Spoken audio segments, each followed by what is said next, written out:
La metto sul grande schermo dove la vedono tutti.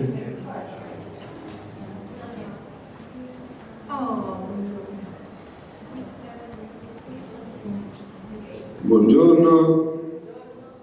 Allora, ditemi quando possiamo iniziare. Prego, prego. Buongiorno Stefano, sono Maria Cristina. Buongiorno. Ciao Cristina, come stai? Bene, grazie. Grazie infinite per essere con noi anche se in questa forma virtuale, ma ugualmente importante. Dico solo due parole su di te per il pubblico qui presente. Dunque, Stefano Albertini è collegato da New York, dalla sua sede di lavoro. È il direttore... Recording in progress. Vado? Sì, sì. Allora, Stefano Albertini è direttore della casa italiana Zerilli-Marimò della New York University di New York, naturalmente. Laureato in materie letterarie all'Università di Parma nel 1987, nel 1991 ha conseguito l'MA alla University of Virginia, Charlottesville, con una tesi sulla politica e linguaggio nelle opere minori di Dante. Nel 1997 ha conseguito il PhD in letteratura italiana alla Stanford University, con una tesi dal titolo Vendetta, sacrificio e sistema giudiziario in Machiavelli. È direttore della casa italiana Zerilli-Marimò della New York University dal luglio 98. Della casa era già stato direttore associato durante gli anni subito immediatamente successivi alla fondazione nel 1990 da parte della baronessa Mariuccia Zerilli-Marimò. La casa ha una missione importantissima, nasce e si sviluppa proprio con un obiettivo molto, molto chiaro, che è quello di promuovere la cultura italiana offrendo un programma di eventi legati a fatti culturali, agli studi italiani di lingua, letteratura, cinema, musica, teatro, arti visive, politica, economia, stile di vita. Quindi è proprio una missione ben precisa che è quella proprio di creare una comunità che possa coinvolgere a New York e comunque al numeroso pubblico che accorre alle loro iniziative, chiunque sia interessato alla cultura italiana. Dal 2000 sempre nella facoltà alla New York University, Stefano Albertini dirige il Faculty of Art and Science Summer Program a Firenze, nella sede della New York University a Firenze. È autore di libri, di articoli, di saggi in numerose occasioni e ha ricevuto numerosi riconoscimenti, tra cui la nomina a Cavaliere della Repubblica Italiana per meriti culturali, il Transatlantic Cultural Award della Fondazione Palazzo Strozzi e l'ultimo suo riconoscimento importantissimo nel 2020 ha ricevuto il premio Alumnus dell'Università di Parma, dove aveva iniziato i suoi studi. Stefano Albertini è sicuramente un riferimento importantissimo dell'italianistica e della sua diffusione e propagazione negli Stati Uniti, e da lì si può propagare ulteriormente in altre parti del mondo. Lo possiamo considerare un ambasciatore, un vero e proprio ambasciatore della cultura e della storia italiana a livello internazionale, e dunque siamo felicissimi di averlo con noi perché è molto importante, uno dei protagonisti, diciamo, oggi di questo importante rapporto tra Italia e Stati Uniti. Grazie Stefano, prego. Grazie Maria Cristina, che presentazione lunga e generosa. Io voglio ringraziare prima di tutto te, i curatori di questo convegno, Francesco Moschini e Claudio Strinati. Ovviamente saluto il segretario generale dell'Accademia Nazionale di San Luca, che è la forza propulsiva dietro questo convegno, che come sappiamo segue altri in cui si era cercato di mettere in relazione Roma con altre capitali. E io non sono un esperto di queste vicende, di queste tematiche. Ho letto con grande interesse gli abstract, ho letto il libro di Maria Cristina ovviamente, però non sono un esperto, per cui non vi farò un intervento. Dirò semplicemente che quando Maria Cristina è venuta a proporre il primo embrione di questa iniziativa, che era una mostra su Jefferson, e abbiamo subito pensato di chiamarla presidente italiano, all'inizio sono rimasto un po' così, perché ho detto Roma-Washington, ma noi a New York veramente allora non c'entriamo tanto. Poi c'era in ballo che la professoressa Lo in quel momento insegnava storia dell'architettura nel distaccamento del Politecnico di Milano a Mantova, che è la mia città. Poi ovviamente il fatto che io ho studiato nell'università fondata da Jefferson. Quindi tutta una serie di i motivi che mi ha fatto riconsiderare la possibilità appunto di offrire questa collaborazione. E direi che la casa l'ha fatta soprattutto in quel contesto lì, cioè provvedendo la sede per la mostra e per la presentazione di queste iniziative riguardo a Jefferson. Devo dire che abbiamo anche fatto la mostra appena prima che scoppiasse il bubbone più grosso riguardo alla rivisitazione storica di Jefferson. Infatti con Cristina poi quando si è trattato di stendere il libro, ovviamente ci siamo fatti tante domande che prima ovviamente ce le eravamo fatte, ma alle quali non avevamo forse dato delle risposte complete. Io personalmente poi, come ha detto Cristina, avendo studiato all'Università della Virginia, sono cresciuto da americano, per quanto riguardava la mia vita americana, subito, perché quella è stata la mia prima casa, per cui subito con questo mito del presidente illuminato, del presidente di grandi vedute, il presidente che aveva veramente capito le tematiche centrali della separazione tra Stato e Chiesa, che aveva fatto meraviglie dal punto di vista architettonico, mutuando i modelli italiani, ma allo stesso tempo sviluppandoli in maniera autonoma. Perché stando all'Università della Virginia nei primi anni 90 il clima era quello. Ci si riferiva sempre a Jefferson dicendo Mr. Jefferson, come se fosse stato lì. Poi non so se sapete che i professori dell'Università della Virginia venivano chiamati Mr. o Miss, ma non Professor o Doctor, perché Jefferson non aveva un dottorato, non era professore, quindi sembrava sconveniente che i professori dell'università da lui fondata avessero un titolo superiore al suo. Per cui si cresceva in questa specie di culto laico della personalità di Jefferson, anche un po' acritico, e un culto che a me, venendo dall'Italia, con esperienza del culto dei santi cattolici, quella cosa lì mi ricordava molto da vicino un culto di santità, ecco, che sappiamo bene che non era una delle categorie di Jefferson. Ecco, per cui noi ci siamo avvicinati, cioè Maria Cristina, i suoi collaboratori con i quali hanno preparato la mostra e le presentazioni, ci siamo avvicinati in un momento in cui non era ancora messo in dubbio, messo in crisi come personaggio. E la mostra rifletteva soprattutto il suo viaggio in Italia, una mostra fatta veramente molto molto bene, sia dal punto di vista dell'esecuzione tecnica, ma anche per quello che rappresentava, per far capire che cosa dell'Italia Jefferson aveva riportato, nonostante il suo viaggio fosse stato brevissimo. Ecco, un'altra delle cose che ci veniva ripetuta costantemente. L'italiano si studierà sempre all'Università della Virginia perché era una delle lingue parlate da Mr. Jefferson. Qui succeda quel che succeda, noi sapevamo che non sarebbe stato abolito mai l'italiano perché è appunto una lingua di Jefferson. Ecco, per cui queste sono state le premesse di questa nostra collaborazione. E devo dire che pur sapendo, avendo notizie, avendo contezza di alcuni di questi elementi, mi mancava proprio tutta l'impalcatura più grande, soprattutto per quanto riguarda le conoscenze architettoniche di Jefferson, quello che sapeva veramente lui, quello che aveva mutuato. E per quello devo ringraziare Cristina che mi ha aiutato a colmare delle grandi lacune e a capirne meglio.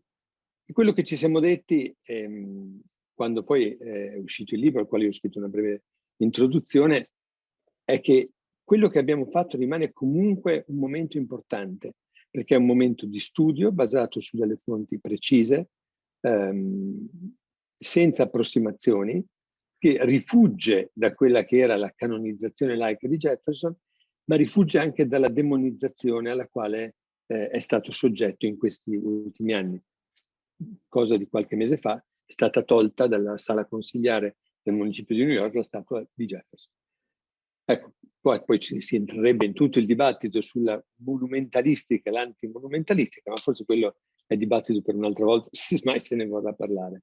Io devo dire che mi sembra che questo tipo di convegno interdisciplinare che porta insieme due nazioni, due storie, le porta a contatto, fa emergere i fondamenti artistici, architettonici, stilistici insieme a quelli politici, è proprio nella linea di quello che facciamo anche alla Casa Italiana. Cioè interdisciplinarità tutte le volte che è possibile e cercare di creare questi rapporti o di capire questi rapporti come sono stati storicamente e di presentarli nella loro verità storica.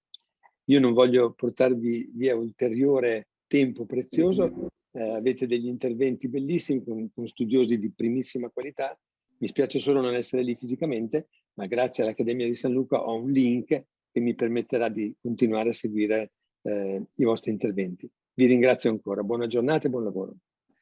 Grazie tantissimo. Nel programma era previsto adesso l'intervento dello studioso, dello storico dell'arte Stefano Grandesso, che però non è potuto intervenire,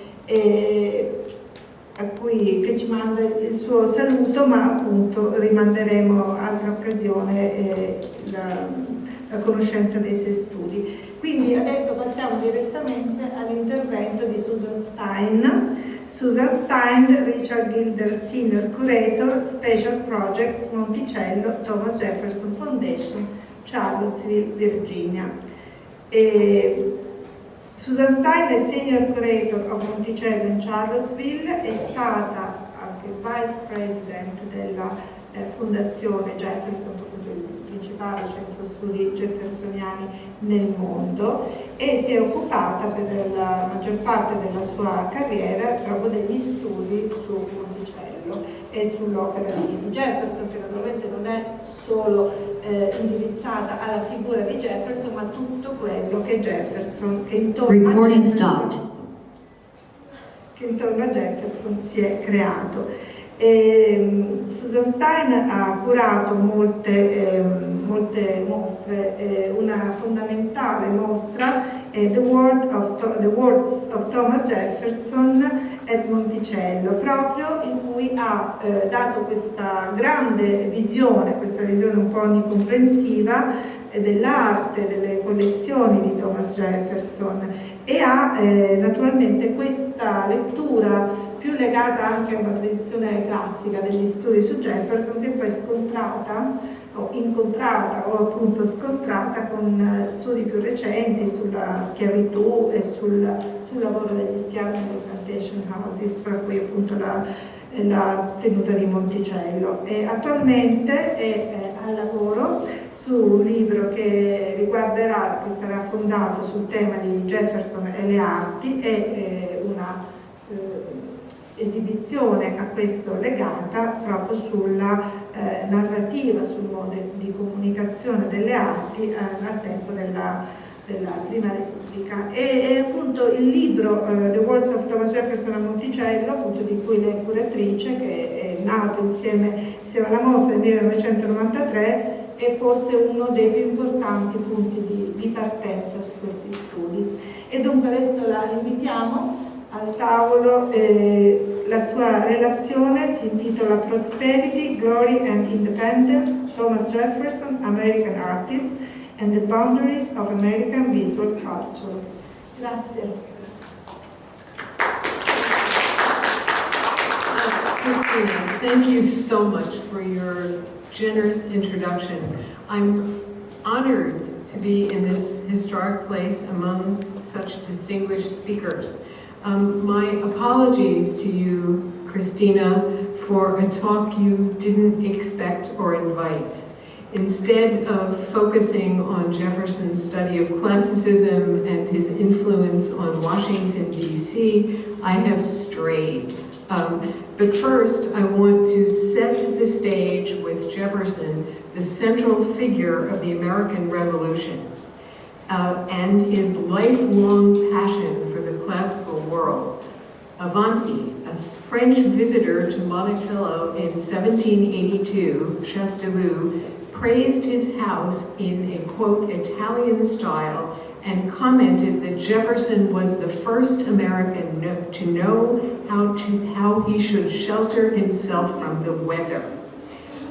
Almost every building Jefferson designed, including a place to make beer at Monticello, had its roots in the classical past. He referred to Avanti, Palladio, as his Bible. He studied the classical orders. Avanti. Oh, that's good. That's all right there. And modeled his first Monticello after the villas Saraceno and Pisani. Avanti. Monticello's friezes were drawn from Roman buildings, and he owned Avanti artworks that recalled the classical world. He was quite literally surrounded by the ancient world at Monticello like a patriarch of old. And now to the work in progress. This is something I'm in the middle of thinking about, and it is in a way a response to Ms. Wang's encouragement for us today to carry on new conversations about different contexts. The words in the title of my talk, Prosperity, Glory, and Independence, surprisingly don't belong to Thomas Jefferson, but instead to a little-known Philadelphia engraver named George Murray. He addressed the just-formed and short-lived Society of Artists of the United States in 1810. And Murray told his fellow artists to commemorate the American Revolution and Avanti, to illustrate those patriots and heroes who had the virtue and hardihood to assert and secure the independence of their country. This talk focuses on how Jefferson and American artists, using established European forms, aspired to influence the early American Republic's visual culture through artworks in public buildings. And we've heard this morning about how Jefferson succeeded in influencing American architecture. So what they wanted to do was elevate public taste, perpetuate the ideals of the young nation, and garner international respect. And that's what I want you to think about, is that international respect. In other words, to make America great and to appear great. That is sophisticated and mature to the larger world. And what Jefferson is trying to do is achieve the approbation of Europe.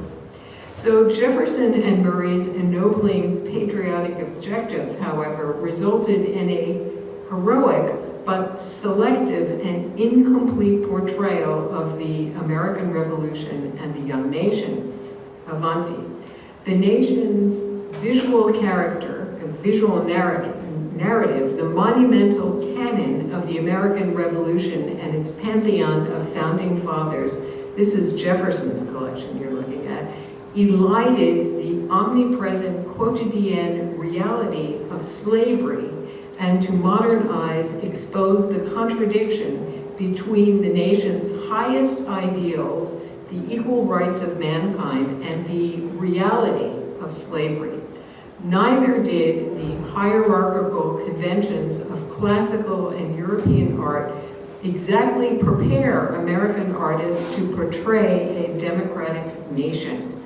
For decades, art historians and curators ignored this paradox, providing narrow social and historical context. For example, and you will excuse me, Teresa and Peter, the spectacular blockbuster bicentennial exhibition, The Eye of Thomas Jefferson, with 605 paintings, sculptures, and decorative arts objects at the National Gallery of Art in 1976, almost 50 years ago, included Avanti, 4 portraits of indigenous warriors, and no images of blacks except for those Avanti illustrated in a map cartouche, in this case, the map of Virginia that had been charted by Jefferson's father, Peter Jefferson. Neither did the Eye of Thomas Jefferson Avanti contain images of plantation landscapes that were utterly familiar to Jefferson and his fellow Virginians. Without references to slavery, the exhibition demonstrated the persistence of the pursuit of glory at the expense of reality. The show was contextualized to Europe, not to America. For the past 20 plus years, however, many art historians Too many to name here have turned their attention to the portrayal of blacks, for example, Feynman and Gates's The Image of the Black in Western Art, and Gwendolyn Du Bois Shaw's groundbreaking portraits of the people picturing African Americans in the 19th century, among many other important works. And this talk is a very truncated attempt to understand the values and perspectives of American artists in the New Republic, so as to suggest why blacks, Avanti, and indigenous people, for example, seen here, this is Trumbull's Battle of Bunker Hill, were marginalized or omitted from American visual culture. The simple answer, of course, is pervasive racial bias, but there is more to be unpacked in this story. And my observations focus on this little-known engraver, George Murray and Thomas Jefferson. The once revered Jefferson is today more often described in the U.S. as a hypocritical slaveholder who voiced America's ideals in his draft of the Declaration of Independence. He devoted himself to securing the future of the country he helped to found. He had an outsized influence on American visual culture as patron, collector, architect, and mentor, but study of his architecture really only began with the publication of his architectural drawings in 1916 by Fisk Kimball. Yet his influence on the arts and on Washington was recognized in his own time by architects and artists. In 1807, Benjamin Henry Latrobe wrote then President Washington, Avanti,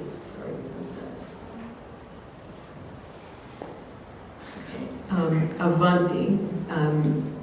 Benjamin Henry Latrobe wrote President Jefferson, "Your administration, sir, in respect of public works, has hitherto claims of gratitude and respect from the public and from posterity. It is not flattery to say that you have planted the arts in your country. The works already erected in this city are the monuments of your judgment and of your zeal and of your taste." And as you know, Avanti, Jefferson helped L'Enfant with his plan for the new federal city, shared maps of city plans with him, including that for Turin, which he had visited in 1787. Jefferson was the mastermind behind the competition for the U.S. Capitol, and Avanti, the President's House, in 1792, submitting his own anonymous design for the President's House based on the Villa Rotunda and the dome of the Olive Blay in Paris with its the ribbed glass Avanti. Latrobe also recognized Jefferson's larger contribution to the arts by calling out the Virginia Capitol. The first sculpture that, I think, Avanti, let's see, there we go, okay. The first sculpture that adorns an American public building perpetuates your love and your protection of the fine arts. 4 years later, the Young Society of Artists of the United States named Jefferson an honorary member, and a year after, the Society's president. In a letter to Jefferson signed by Rembrandt Peale, George Murray, and sculptor William Rush, Thomas Sully wrote Jefferson, "Your love for the arts and sciences and your long and unremitted exertions to promote the independence and prosperity of our country are known to all the world. A society for having its object the cultivation of the fine arts throughout this extensive and flourishing republic cannot fail to meet your approbation and receive your cordial cooperation." Well, what merited this recognition?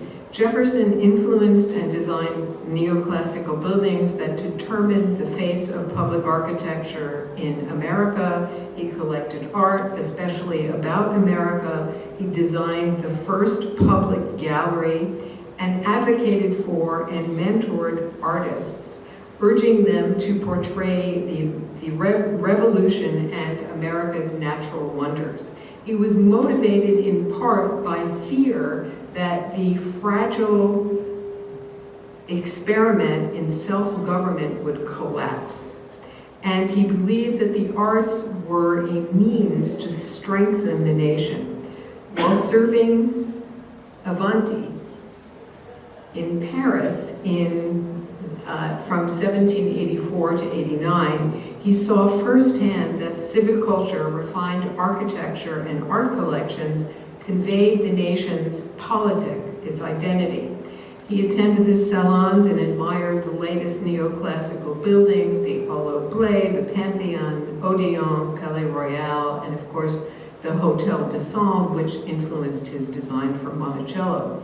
While there, Avanti, he helped John Trumbull with the Declaration of Independence. He assembled Avanti his own pantheon of worthies that he exhibited later in Philadelphia, in Washington at the President's House, an interesting but little known fact, and finally at Monticello. While minister to France and feeling very much the provincial on what he called the vaunted scene of Europe, he completed Avanti, Notes on the State of Virginia, his only published book. In it, he described the rude, misshapen brick piles that led him to conclude that the genius of architecture had cast its maledictions over this land. His penchant for the ancient world began with his Avanti study of the classics as a child, but expanded to architecture and art in his 20s. Decades later, he told Joseph Priestley, "I think the Greeks and Romans have left us the purest models which exist of fine composition, whether we examine them as works of reason or of style and fancy. And to them we probably owe these characteristics of modern composition." Well, Jefferson's zeal for architecture, Avanti, was fueled by Palladio. Oh, this is his list of books. This is the list of art book titles that he owned. He also read Avanti. He read Pliny and English Enlightenment art theorists, I believe, at the same time that he first learned about architecture in the late 1760s, and decades before his only trip to Europe. And by 1815, his library included 49 titles about architecture and 21 about art, the sixth largest collection in America, equal to that of Harvard University. Now, these writers profoundly shaped Jefferson's understanding of art and that it could convey civic virtue and thus could improve society. And that for Jefferson was a magnetic idea. Historian John Barrow observed in his book, The Political Theory of Painting from Reynolds to Hazlitt, that the general premise of these writers was that the Republic of the Fine Arts was understood to be structured as a political republic. The most dignified function to which painting could aspire was the promotion of the public virtues. And that's exactly what propelled Jefferson to advance the American nation. Jefferson wrote his friend James Madison about the prospective Virginia capital, Avanti.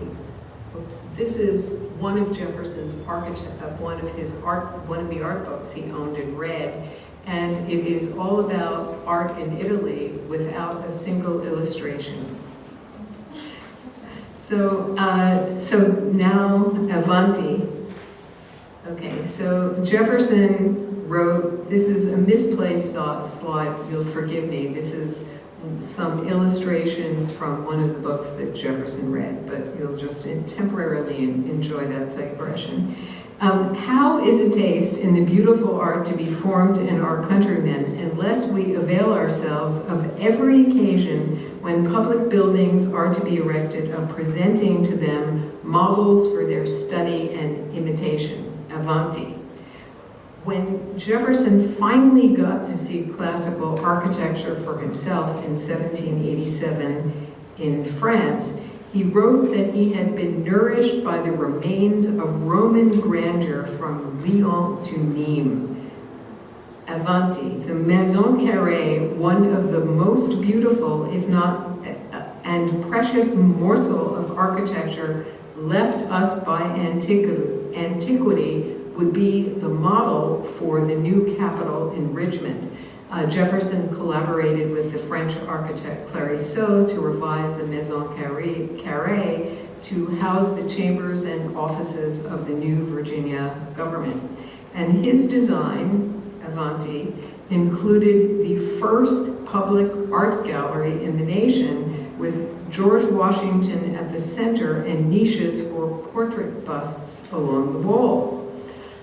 Jefferson oversaw Houdon's Avanti, iconic classical rendering of Washington portrayed as Cincinnatus, the citizen farmer general who nobly stepped away from power.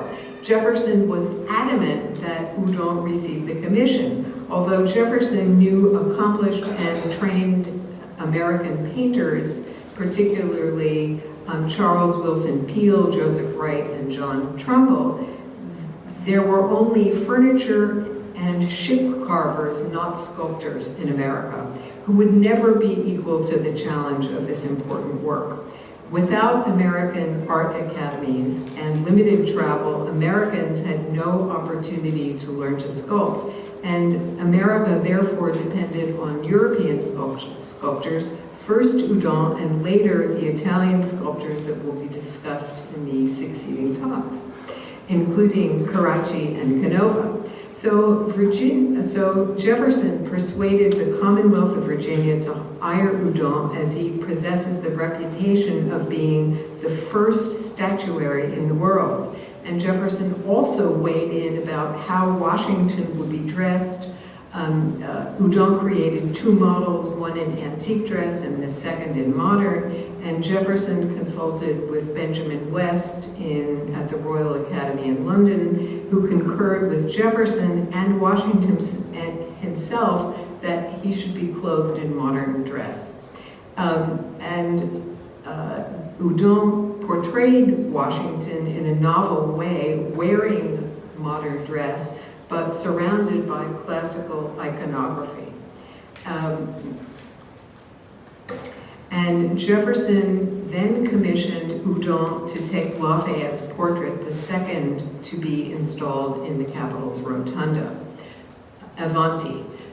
Jefferson designed both of his plantations in Virginia, Monticello and Poplar Forest, as Jefferson drew designs for the first Monticello in the early 1770s. He prepared a Avanti, a desiderata of works, on page 12 of his building notebook, suggesting that his Palladian-influenced design would incorporate classical sculpture.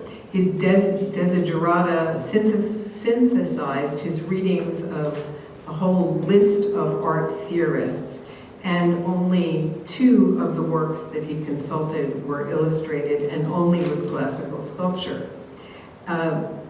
Avanti. In Jefferson's plan for Monticello's parlor called for two niches that were never plastered and finished. They were covered by mirrors in the 1790s. So all of his study of which classical works he desired was never realized. Avanti. After Jefferson retired as president, he founded and designed the University of Virginia, dedicated to the illimitable freedom of the human mind.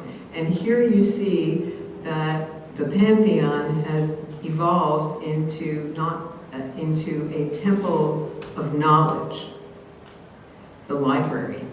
Now, paradoxically, Avanti, all of these buildings, public and private, were erected by enslaved workers, none of whom possessed constitutional rights and thus could not participate in any kind of self-governance. Enslaved people built America's temples of liberty, including the Capitol. Curiously, visiting or emigre European artists, Avanti, like Anne Marguerite Hyde de Neuville, Paul Svinin, Jacob Louis Krimmel, Benjamin Henry Latrobe, and Saint-Mamin were the ones to portray blacks and indigenous people. In spite of Jefferson's optimism for a world open to the equal rights of man, life, liberty, and the pursuit of happiness, and the Declaration didn't apply to most of America's people, including women, non-property owning white men, indigenous people, and the enslaved, who were chattel property. In 1790, enslaved blacks comprised 20% of America's population, over 700,000 people. And although blacks, Avanti, fought in the American Revolution, only a handful of images conveyed their participation and heroism, Avanti. So here is the Boston Massacre on your left, which includes Crispus Attucks, a free black in Boston who was among the first to die. And on the right are revolutionary soldiers, including a black man at far right. Avanti. And here is a portrait of Lafayette commissioned in Paris by Le Payon that includes Lafayette and the slave who served him, James Armistead, who was later portrayed 30 or so years after the fact. At right. Now, the greatest curse, the greatest American curse, of course, wasn't the malediction of architecture, it was slavery. And although a lifelong slaveholder, Jefferson called it a moral depravity and a hideous blot contrary to the laws of nature. At Monticello, he tried to ameliorate slavery, hopeful that it would one day be outlawed and blacks could return to their own nation. Deep-rooted prejudices entertained by the whites, 10,000 recollections by the blacks of the injuries they have sustained, new provocations, and the real distinctions which nature has made will divide us into parties and produce convulsions which will probably never end, he wrote in Query 14 in Notes on the State of Virginia. Jefferson enumerated their inferiority, even critical of the poet Phyllis Wheatley and Ignatius Sancho, writing, "But never yet could I find that a black had uttered a thought above the level of a plain narration, never see even an elementary trait of painting or sculpture." Jefferson's biases were not exceptional, they were typical of his time and suggest why images of blacks would not be tolerated in the American narrative. As opposition to slavery grew in the Atlantic world, Avanti, British and French artists portrayed the slave trade and commissioned, this is a work on the left by a British artist and on the right by a French artist. Avanti. Okay. Commissioned by Quakers for the Library Company of Philadelphia's new building, Samuel Jennings, an American born near Philadelphia who studied with Benjamin West, he made the first known anti-slavery painting by an American artist. And Libertas, the Roman goddess symbolizing freedom, became a popular image in the new nation frequently seen trampling monarchy, but in Jefferson's picture is seen, in Jennings' picture is seen educating blacks. Avanti. French painters may have influenced American iconography. The most popular image of liberty was probably Edward Savage's Liberty in the form of the goddess of youth, which was copied in needlework paintings made in China and engraved. Now back to George Murray, Avanti, the outspoken advocate for artists and his 1810 comments. He acutely captured the state of the arts in America and understood the need for the right kind of academies to train American artists. Born in Scotland, Murray studied engraving in London with Anchor Smith, and by 1796 was signing his own work, mainly portraits. He may have known Mather Brown, one of Benjamin West's pupils, as he copied his portrait of Lord Howe. Why Murray emigrated to Philadelphia is not known, but he might have come into contact with Pennsylvania-born West, who trained Avanti 3 generations of American artists at the Royal Academy, London, from 1760 to 1820. Perhaps an encounter with these artists made him think that there were greater opportunities for his skills in Philadelphia, where he arrived in 1800. I can only imagine his disappointment. There he formed his own engraving firm, Murray, Draper, Fairman and Company, which produced landscapes, animals, and portraits.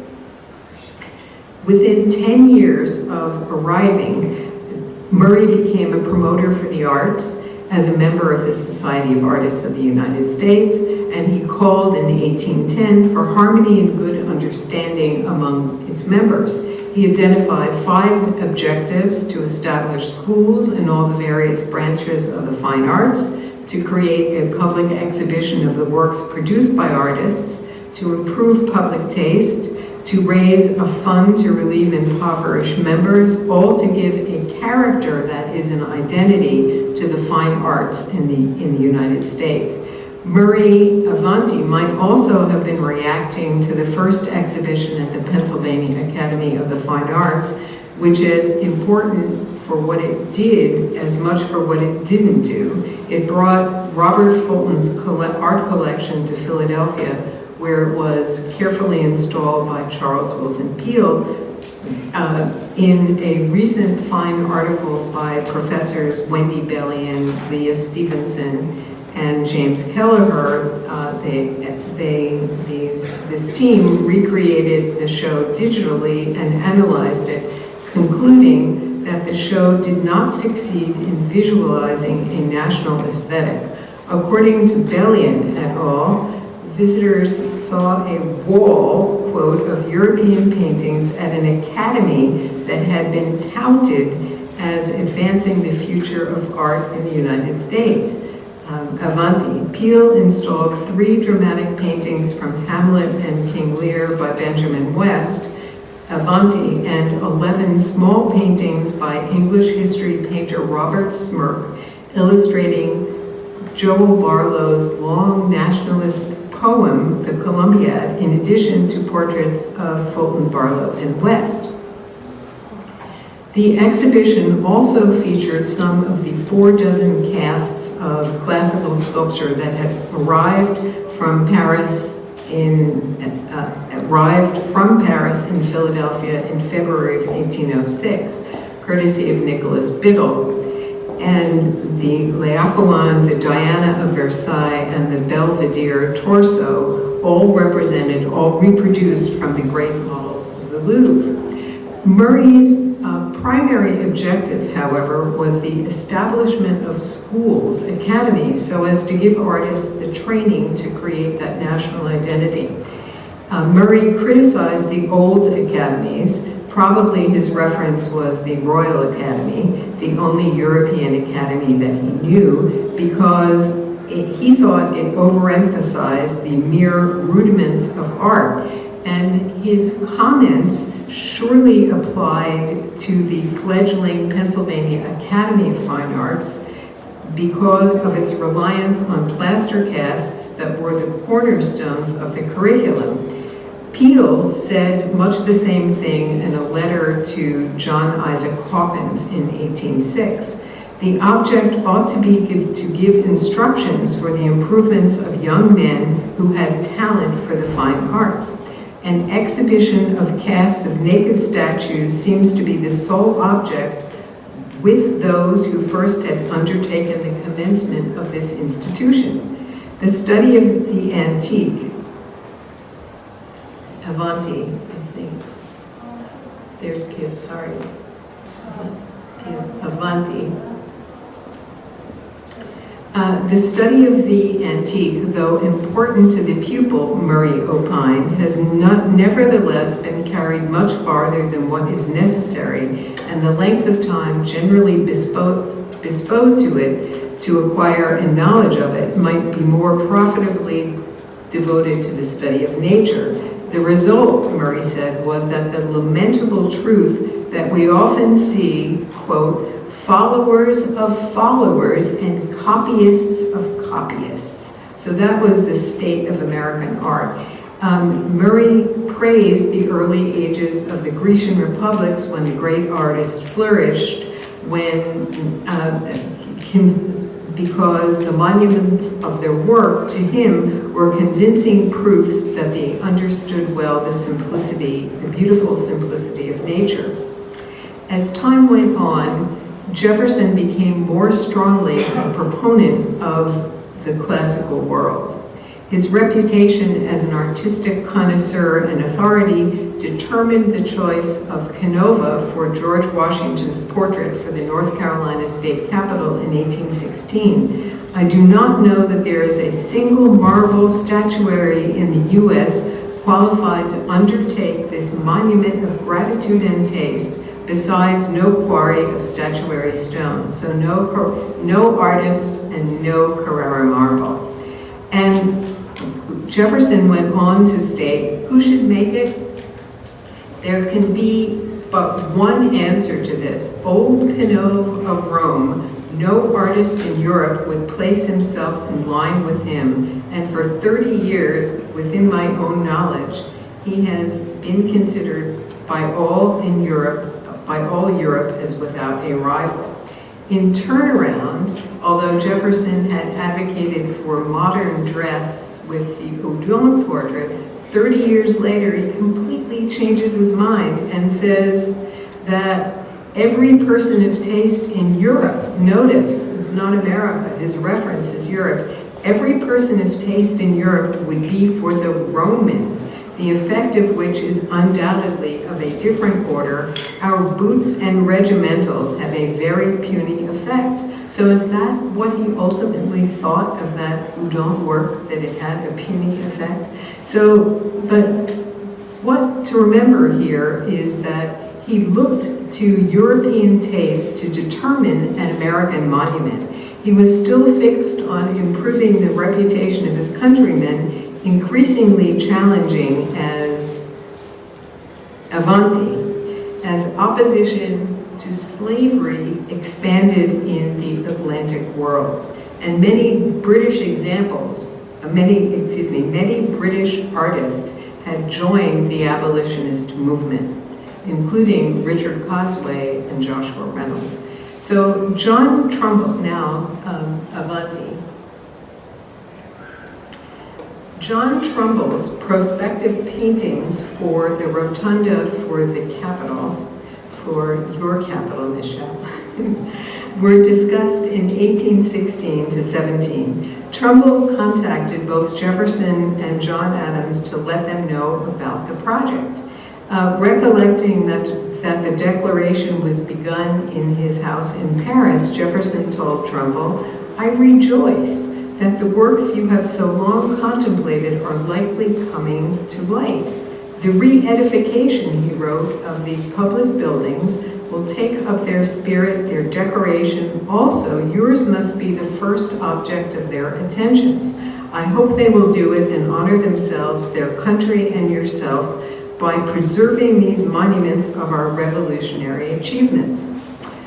But John Adams was critical and despairing. He got basically the same letter from Trumbull, and he wrote back, voicing his support, writing that, quote, "Your design has my cordial approbation and best wishes, but you will please to remember that the burin and the pencil, the chisel and the trowel have in all ages and countries of which we have any information have been enlisted on the side of despotism and superstition.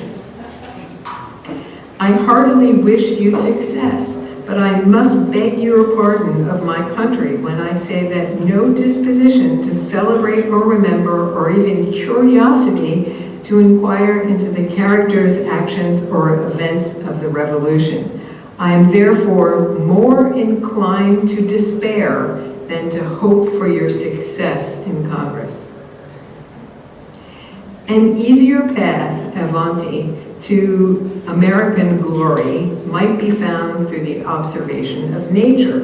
Murray and Jefferson both believed that American artists should depict the natural world. Murray opined that the United States possesses chains of mountains of immense height, beautiful, Avanti, beautiful and magnificent rivers, form a vast variety of the most sublime and picturesque scenery, and Jefferson said. So 20 years earlier, actually that's what Murray says,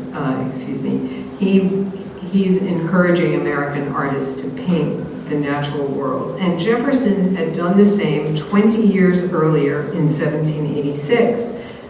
He wrote Maria Cosway to visit America so that she could see, Avanti, the falling spring, the cascade of Niagara, and the passage of the Potomac through the Blue Mountains and the Natural Bridge. It is worth a voyage across the Atlantic to see these objects, much more to paint and make them and thereby ourselves known to all ages. And Jefferson urged other artists to do the same. Avanti. In 1791, he invited John Trumbull to visit him at Monticello and visit the Natural Bridge, which he owned.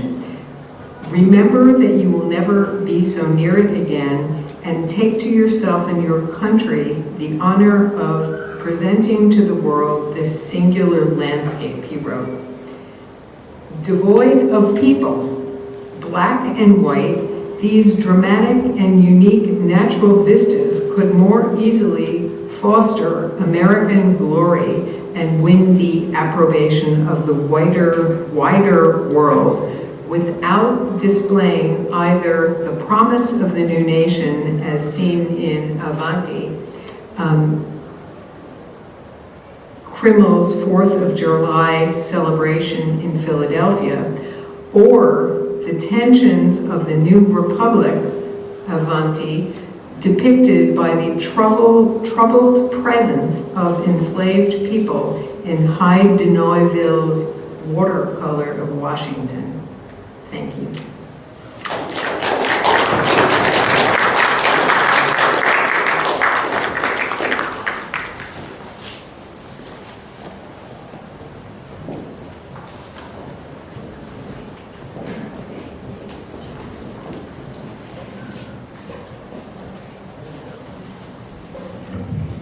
Allora, grazie Susan. Continuiamo con la nostra sequenza con un intervento del professor Mario Bevilacqua sul rapporto tra Jefferson e Piranesi. Di nuovo torniamo su Jefferson, che come si diceva all'inizio questa mattina è un po' inevitabile, ma vedremo tantissimi sviluppi a partire da Jefferson. Dunque Mario Bevilacqua, professore di storia dell'architettura, è stato per molto tempo professore di storia dell'architettura all'Università di Firenze e da quest'anno accademico lo sarà presso l'Università La Sapienza di Roma ed è il direttore del Centro Studi Cultura e Immagine di Roma presso la Biblioteca Nazionale Centrale. E in questa carica coordina un importante progetto scientifico, il progetto Frutas, pianta a stampa di Roma moderna per i secoli XV e XIX. Mario Bevilacqua ha curato molte mostre, molti convegni e ha pubblicato un grande numero di saggi, di monografie su temi sempre legati all'architettura e alla città tra tardo medioevo e XIX secolo. Sono fondamentali i suoi studi appunto su Piranesi. Un testo fra i tanti che vorrei citare è del 2004, Nolli vasi piranesi, immagini di Roma antica e moderna, e i taccuini di Modena del 2008, e nuovi studi sono in corso di preparazione, li aspettiamo con ansia. Grazie. Grazie Cristina, grazie per l'invito a partecipare. Sono, devo dire, un po' intimidito a parlare di un argomento così distante da questo lato dell'oceano con studiosi statunitensi che oggi sono con noi e che sono gli esperti, i depositari della conoscenza su questi temi. Parlare però di Piranesi in America nel Settecento mi dà lo slancio di potermi avventurare in considerazioni appunto from this side of the ocean.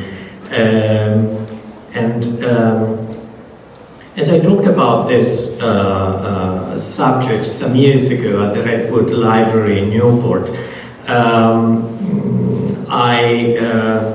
will speak in English because I had my notes and the draft of my speech of today in English, and I thought it foolish to translate it into Italian, and it's a kind of idea of being more friendly with our American colleagues today here at the Accademia di San Luca. And you will forgive my being a little bit naive in certain expressions or my pronunciation mistakes.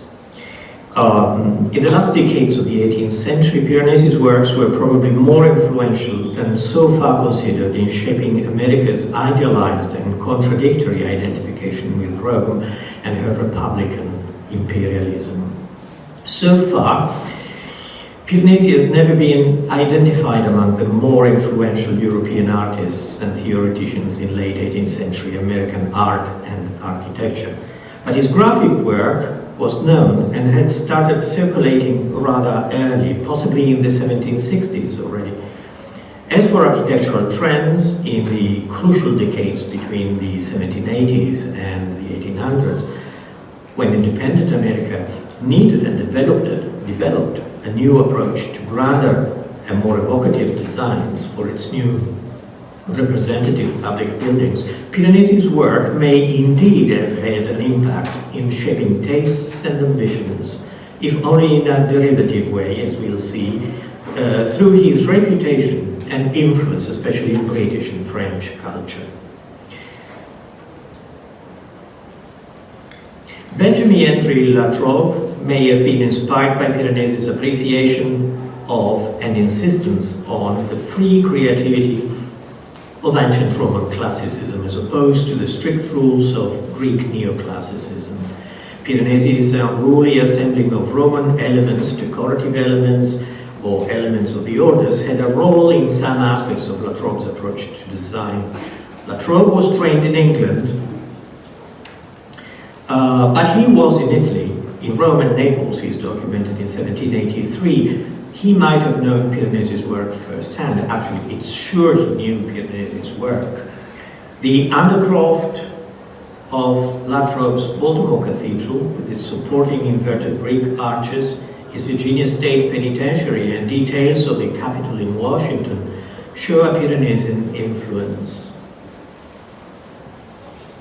Other architects active in America had a first-hand familiarity with Piranesi's work. The Anglo-Italian George Hadfield, Charles Bulfinch, William Thornton, Etienne Sulpice, Stephen Halley. Piranesi's visionary reconstruction of ancient Roman monumentality, grand public buildings, and technically daring and innovative infrastructures, together with his libertarian ideas and quest for an independent role of the artist as an intellectual, working for a free and egalitarian society, may have played a hitherto underestimated role in shaping aspects of the architectural culture of the young nation. Collecting Piranesi in colonial America. Piranesi's prints were probably not unknown in late 18th century America. Images of Rome could be found on sale in bookshops and were regularly advertised in newspapers and gazettes. By the middle of the 18th century, we find advertised Roman rotundas, views of Naples and Rome, inside St. Peter's of Rome, Trajan Square in Rome, Roman antiquities, as advertised in the New York Weekly Journal or the Pennsylvania Gazette. Print collecting in 18th century America deserves attention, as prints were an easily available, easily traveled, and definitely affordable form of art and educational tool. There are no recorded print rooms in the American colonies like those so fashionable in England and elsewhere in Europe. Wealthy Americans achieved, and many of these print rooms displayed Piranesi's prints. Wealthy Americans achieved similar results with hand-painted wallpaper of British manufacture, often with Roman ruins and architectural capriccios, though more in the style of Panini than Piranesi. In the early 1760s, both wealthy gentlemen and artists started extending their European tour to Italy and Rome to refine their education. It's a fascinating chapter of the Grand Tour, the American Grand Tourists in the second half of the 18th century. The painters Benjamin West and John Singleton Copley studied in Rome, and both were in contact with Piranesi. In fact, Copley had even befriended Piranesi, seeking his artistic advice. American Grand Tourists behaved like the British gentlemen they actually were. They visited monuments and museums and attended social venues within the British colony in the city. They had their portraits made by such specialists as Angelica Kaufman or the American Copley himself. This is one of the most fascinating portraits of American Grand Tourists in Rome. Some American Grand Tourists befriended Piranesi and even patronized his work. Thomas Palmer of Boston, a Harvard graduate in 1761, a loyalist who then settled in London after his stay in Rome, accepted the dedication of one of Piranesi's prints, one of the Vasi. A Bostonian is thus figuring among Piranesi's top level of international clientele. During the second half of the 18th century, a few members of the American elite were experiencing the whole range of cultural and visual opportunities offered by Rome. Ancient and contemporary art and architecture were a main issue, but the situation in the British colonies and later in the new nation was very different when it came to promoting the arts. Painting and sculpture may have been regarded as less interesting, while the documentary and educational scope of reproductions of works of art and architectural structures was highly appreciated. Thomas Jefferson himself wrote in a well-known note of the, quote, objects of attention for an American in Europe, written in 1788 as a companion for a young acquaintance, is a telling document. Jefferson's attitude is utilitarian, stressing architecture as a main concern, along with architecture, mechanical arts, and gardens. His copious acquisitions of illustrated books on these subjects is clear evidence of his evaluation of the essential role of reproductive prints. And I quote, "Architecture worth great attention in Europe. As we double our numbers every 20 years, we must double our houses. Besides, we build of such perishable materials that one half of our houses must be rebuilt in every space of 20 years. Architecture is then among the most important arts And it is desirable to introduce taste into an art which shows so much. Painting and statuary are deemed by Jefferson, quote, too expensive for the state of wealth among us. It would be useless, therefore, and preposterous for us to make ourselves connoisseurs in those arts. And he concludes, they are worth seeing, but not studying. Luckily, of course, American scholars did not follow Jefferson's ideas. And all this is maybe listed as another contradiction in Jefferson's behavior, because he was a collector of painting, sculpture, and European and American art. The same is true for William Short, Jefferson's secretary in Paris and close friend, later an American diplomat in different European countries.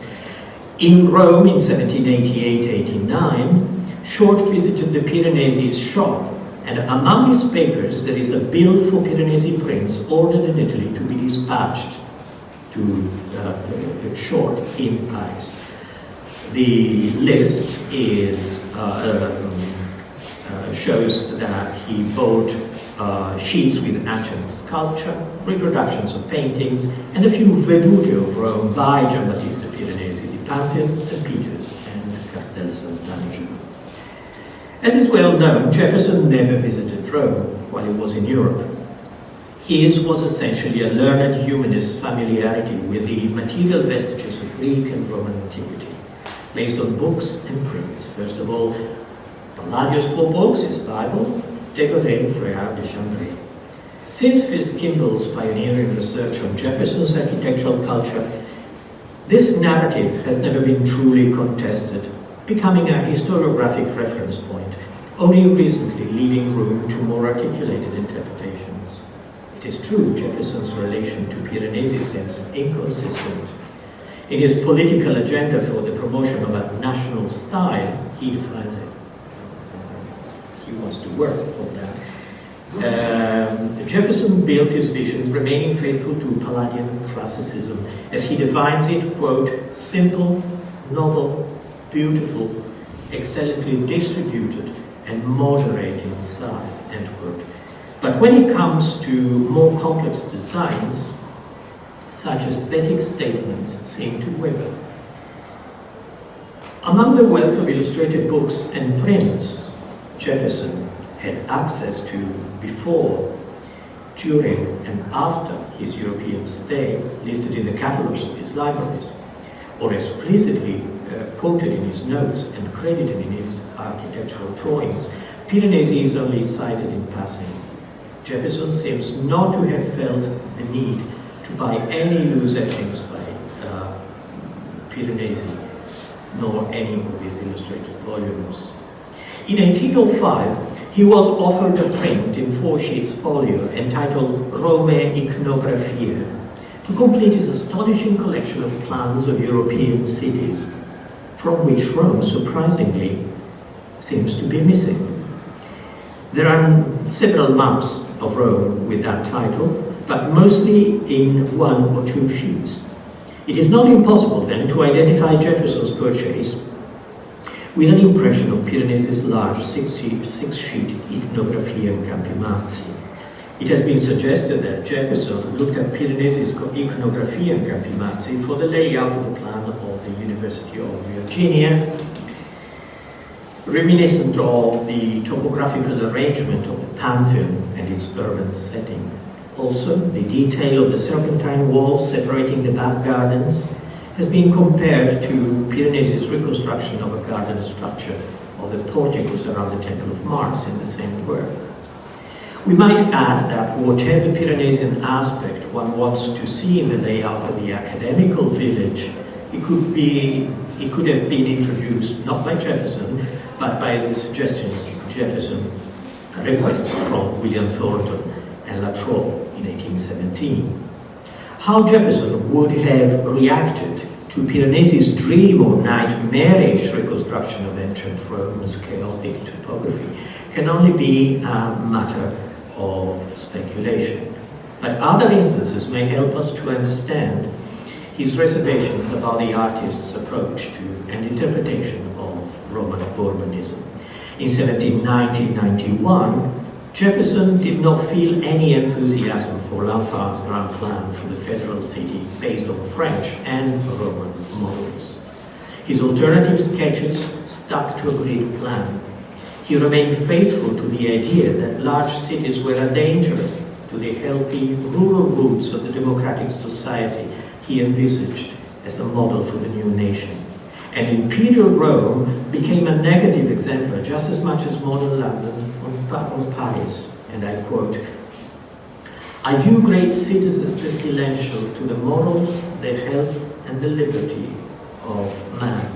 True, they nourish some of the elegant arts, but the useful ones can thrive elsewhere, and the less perfection in the others, with more health, virtue, and freedom, would be my choice." End quote. But as to federal official architecture, functions, and technology, Jefferson's interest in Piranesi's view of ancient Roman civilization may have been less critical. During his sojourn in France and England, Jefferson could experience a totally new perception of what the grande manner of the monumental buildings he was envisaging for America could actually mean. And it was in France and England that Piranesi's fortune, though disputed, was still extremely influential and in a way unavoidable. Some of the French architects Jefferson admired and befriended, Clérisseau, Legrand, were still engaged in a lively dialogue with Piranesi. Jefferson's acquaintance with texts by such theoreticians as Lauger, Cordemois, and even Milizia, who expressed a strong disregard for Piranesi, did not eventually hinder his appreciation of the technical and functional character of Roman monuments as proposed by Piranesi's texts and images, and so rapturously described by Jefferson while visiting the south of France, not only the Maison Carrée, but the Haute-Garde. Piranesi's discussion of ancient Roman technical engineering accomplishments, considered far superior to the simpler structures and functions of Greek architecture, may have struck Jefferson, as it did generations of French and British architects in the 18th century, offering substantial material for the development of America's architecture in its monumental as well as functional aspects. So aqueducts, sewers, roads, bridges, harbors, and urban planning. And now we turn to the two capitals, one in Rome and one in Washington. It is in 1791 that for the first time Jefferson refers directly to Piranesi, albeit Giovanni Battista's son, Francesco, in his letters, asking William Short in Paris to buy for him the new survey of the Pantheon just published by Francesco Piranesi in 1790.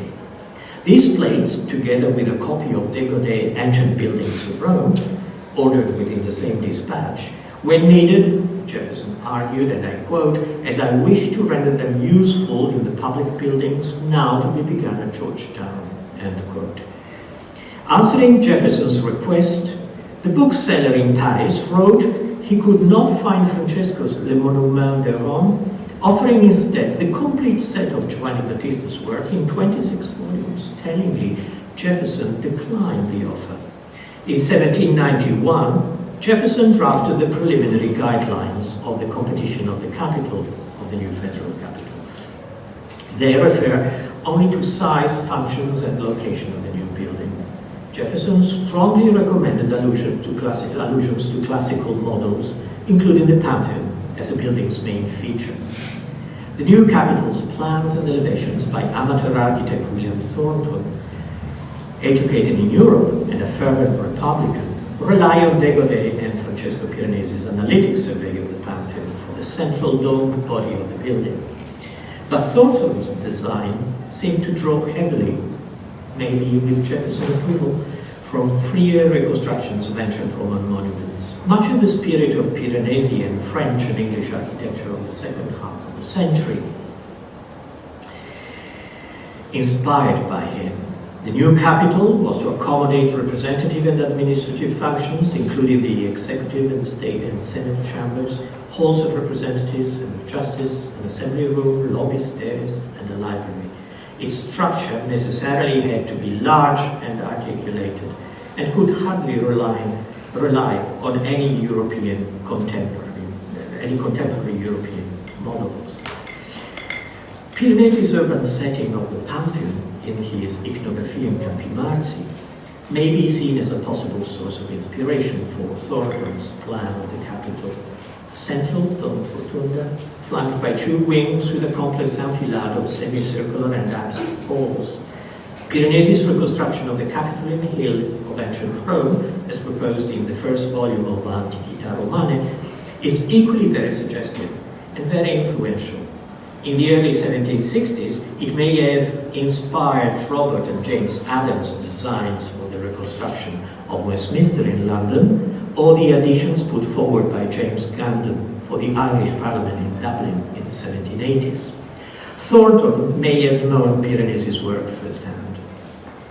In a letter to Latron of 1808, he declares his interest in and acquaintance with, quote, some of the grandest of the ancient structures, essential requirements of stately compositions. And he writes, I traveled in many parts of Europe and saw several of the masterpieces of the ancients. And now we come to an end with revolutionary gifts. Without ever mentioning it, Jefferson may have been aware that Piranesi's vision of antiquity could be an essential component in the process of shaping America's new architectural language.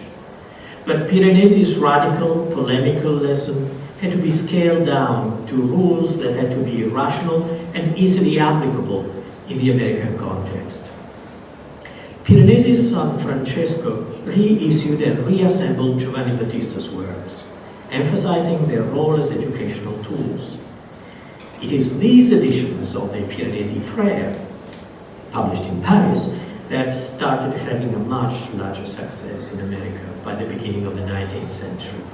And in 1807, Francesco Piranesi himself addressed a letter directly to President Thomas Jefferson, urging him to buy Piranesi's books for the sake of American education. Monsieur le Président des États-Unis de l'Amérique, les chevaliers François Piranesi, ancien ministre de Suède à Rome, auteur des ouvrages cartographiques des antiquités égyptiennes, étrusques et romaines, persuadés de votre goût pour les arts et de la haute protection qui leur est accordée par le Conseil général des États-Unis, osent mettre sous vos yeux, Monsieur le Président, tout ce qui a rapport au perfectionnement des arts et sciences, espérant que son zèle et ses travaux seront accueillis dans le nouveau continent aussi favorablement qu'ils l'ont été dans l'ancien. Merci.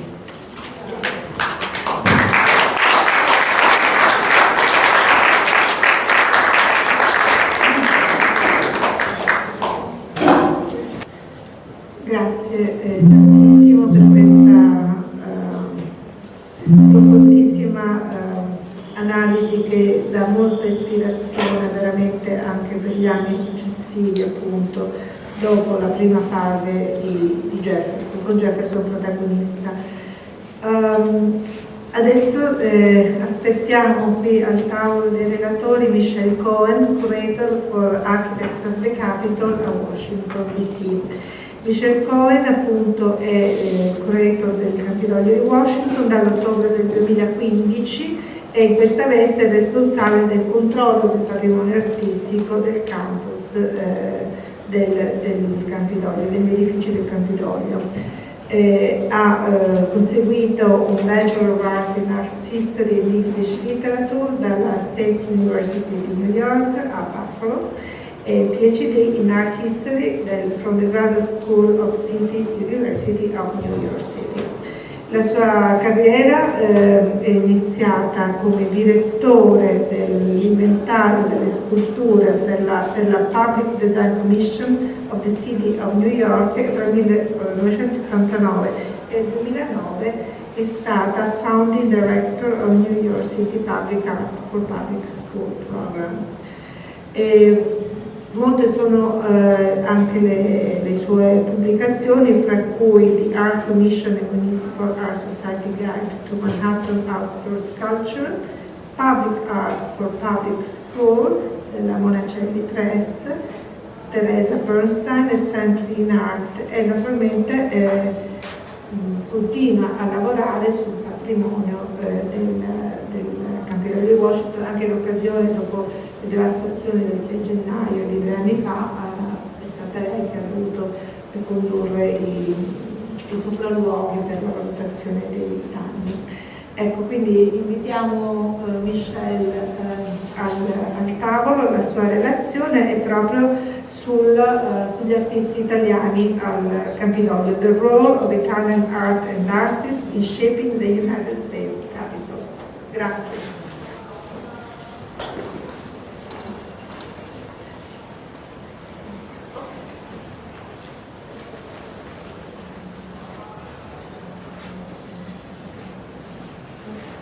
I just want to say first thank you so much to the organizers for including me, and especially to Maria and Cristina, who has really become a dear friend. And I think it's really inspiring me too to think about art and the Capitol in a broader way. And perhaps those of you who understood her remarks, my background is more in the realm of public art and New York City art and architecture, contemporary art, and I've been now at the Capitol since 2014, which is really not that many years.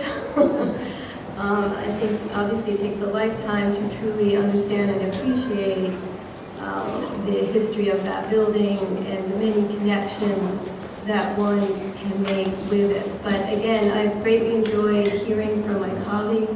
I've learned a tremendous amount today. I hope I can offer you something, perhaps something for you to think about as well. But I understood my task to be more of presenting a general overview of sort of that dialogue between the Italian artists and the building, and so my goal here was to give you sort of this broad brush overview. So today I will explore how the art of ancient Rome and Italian artists and artisans have shaped the United States Capitol, serving as inspiration, creators, and also technicians, a very practical aspect of that relationship. Pompei, the Domus Aurea, Ghiberti, and Raphael inform various aspects of the Capitol's decorative program, beginning with the laying of its cornerstone in 1793 to the death of muralist Constantino Bramidi in 1880. The Italian sculptors recruited by architect Benjamin Henry Latrobe with the assistance of Thomas Jefferson in the early 19th century were not Italy's most famous, but they were competent and skilled, schooled in neoclassicism in the tradition of Antonio Canova. Avanti. They carved column capitals, sculptural friezes, low reliefs, and freestanding architectural sculptures.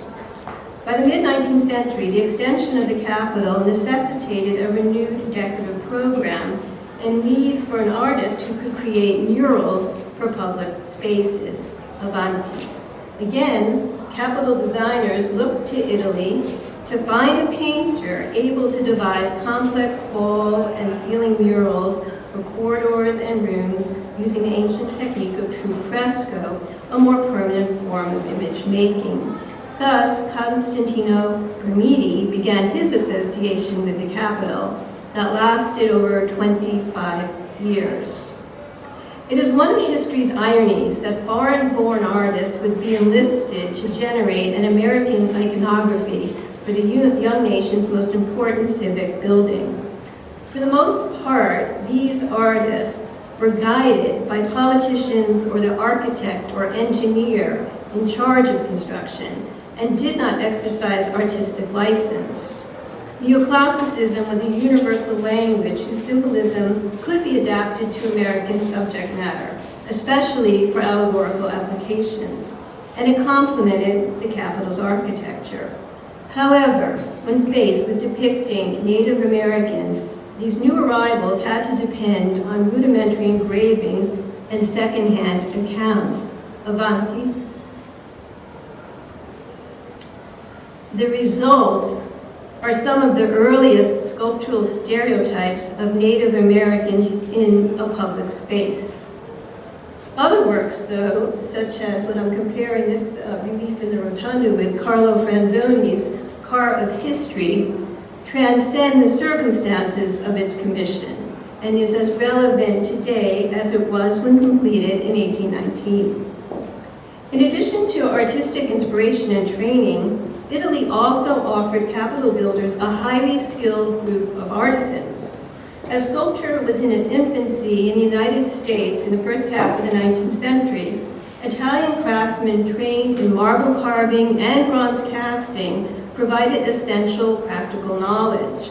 In some cases, marble components, avanti, such as the ornate capitals for the rebuilt hall of the House of Representatives, were carved in Italy and shipped to Washington, D.C. In the 21st century, American sculptors have continued to travel and work in Italy, avanti, obtaining Carrara marble for statues and busts commissioned for display in the United States Capitol. We just unveiled this statue in the middle of July. Brand new acquisition. The subject of the Italian presence in capital art has long fascinated scholars, both sides of the Atlantic.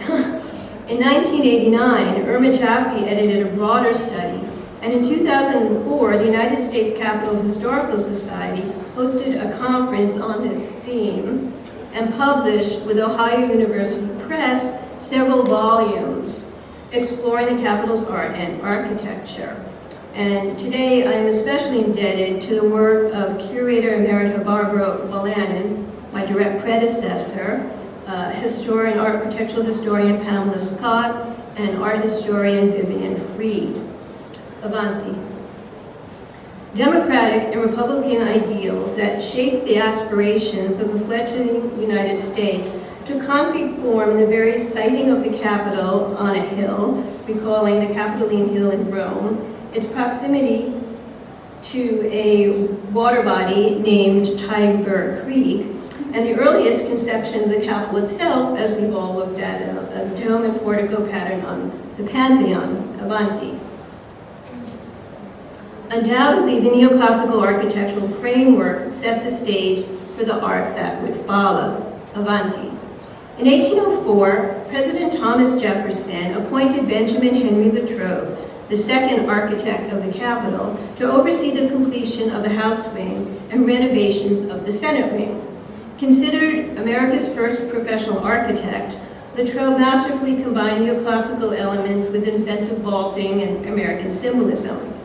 On March 6, 1805, Latrobe wrote to Filippo Mazzi, a friend of Thomas Jefferson's, to request assistance in bringing qualified Italian sculptors and marble carvers to America to work at the U.S. Capitol. Latrobe explained he was seeking to procure, quote, the services of a good sculptor in the erection of the public buildings in this city, especially of the Capitol. And he was particularly interested in finding artists for architectural decoration.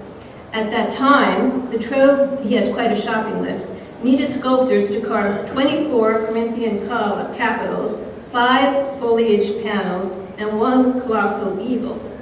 In addition to good talents, Latrobe also requested an artist with, quote, good temper and good morals. Lastly, he inquired about hiring Europe's leading neoclassical sculptor. Of course, everyone wanted Antonio Canova to create a seated figure of liberty as the focal point in the new hall of the House of Representatives, Avanti. And one more, click again, Avanti. Canova was unavailable.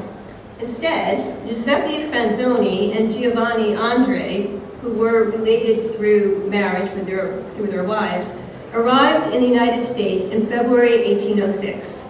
Mazzi explained that Franzoni was an excellent sculptor who could create Latrobe's liberty. As you see, he envisioned it here in this drawing. And Andre excelled in decoration. Franzoni was son of the president of the Academy of Fine Arts in Carrara and a nephew of Cardinal Franzoni.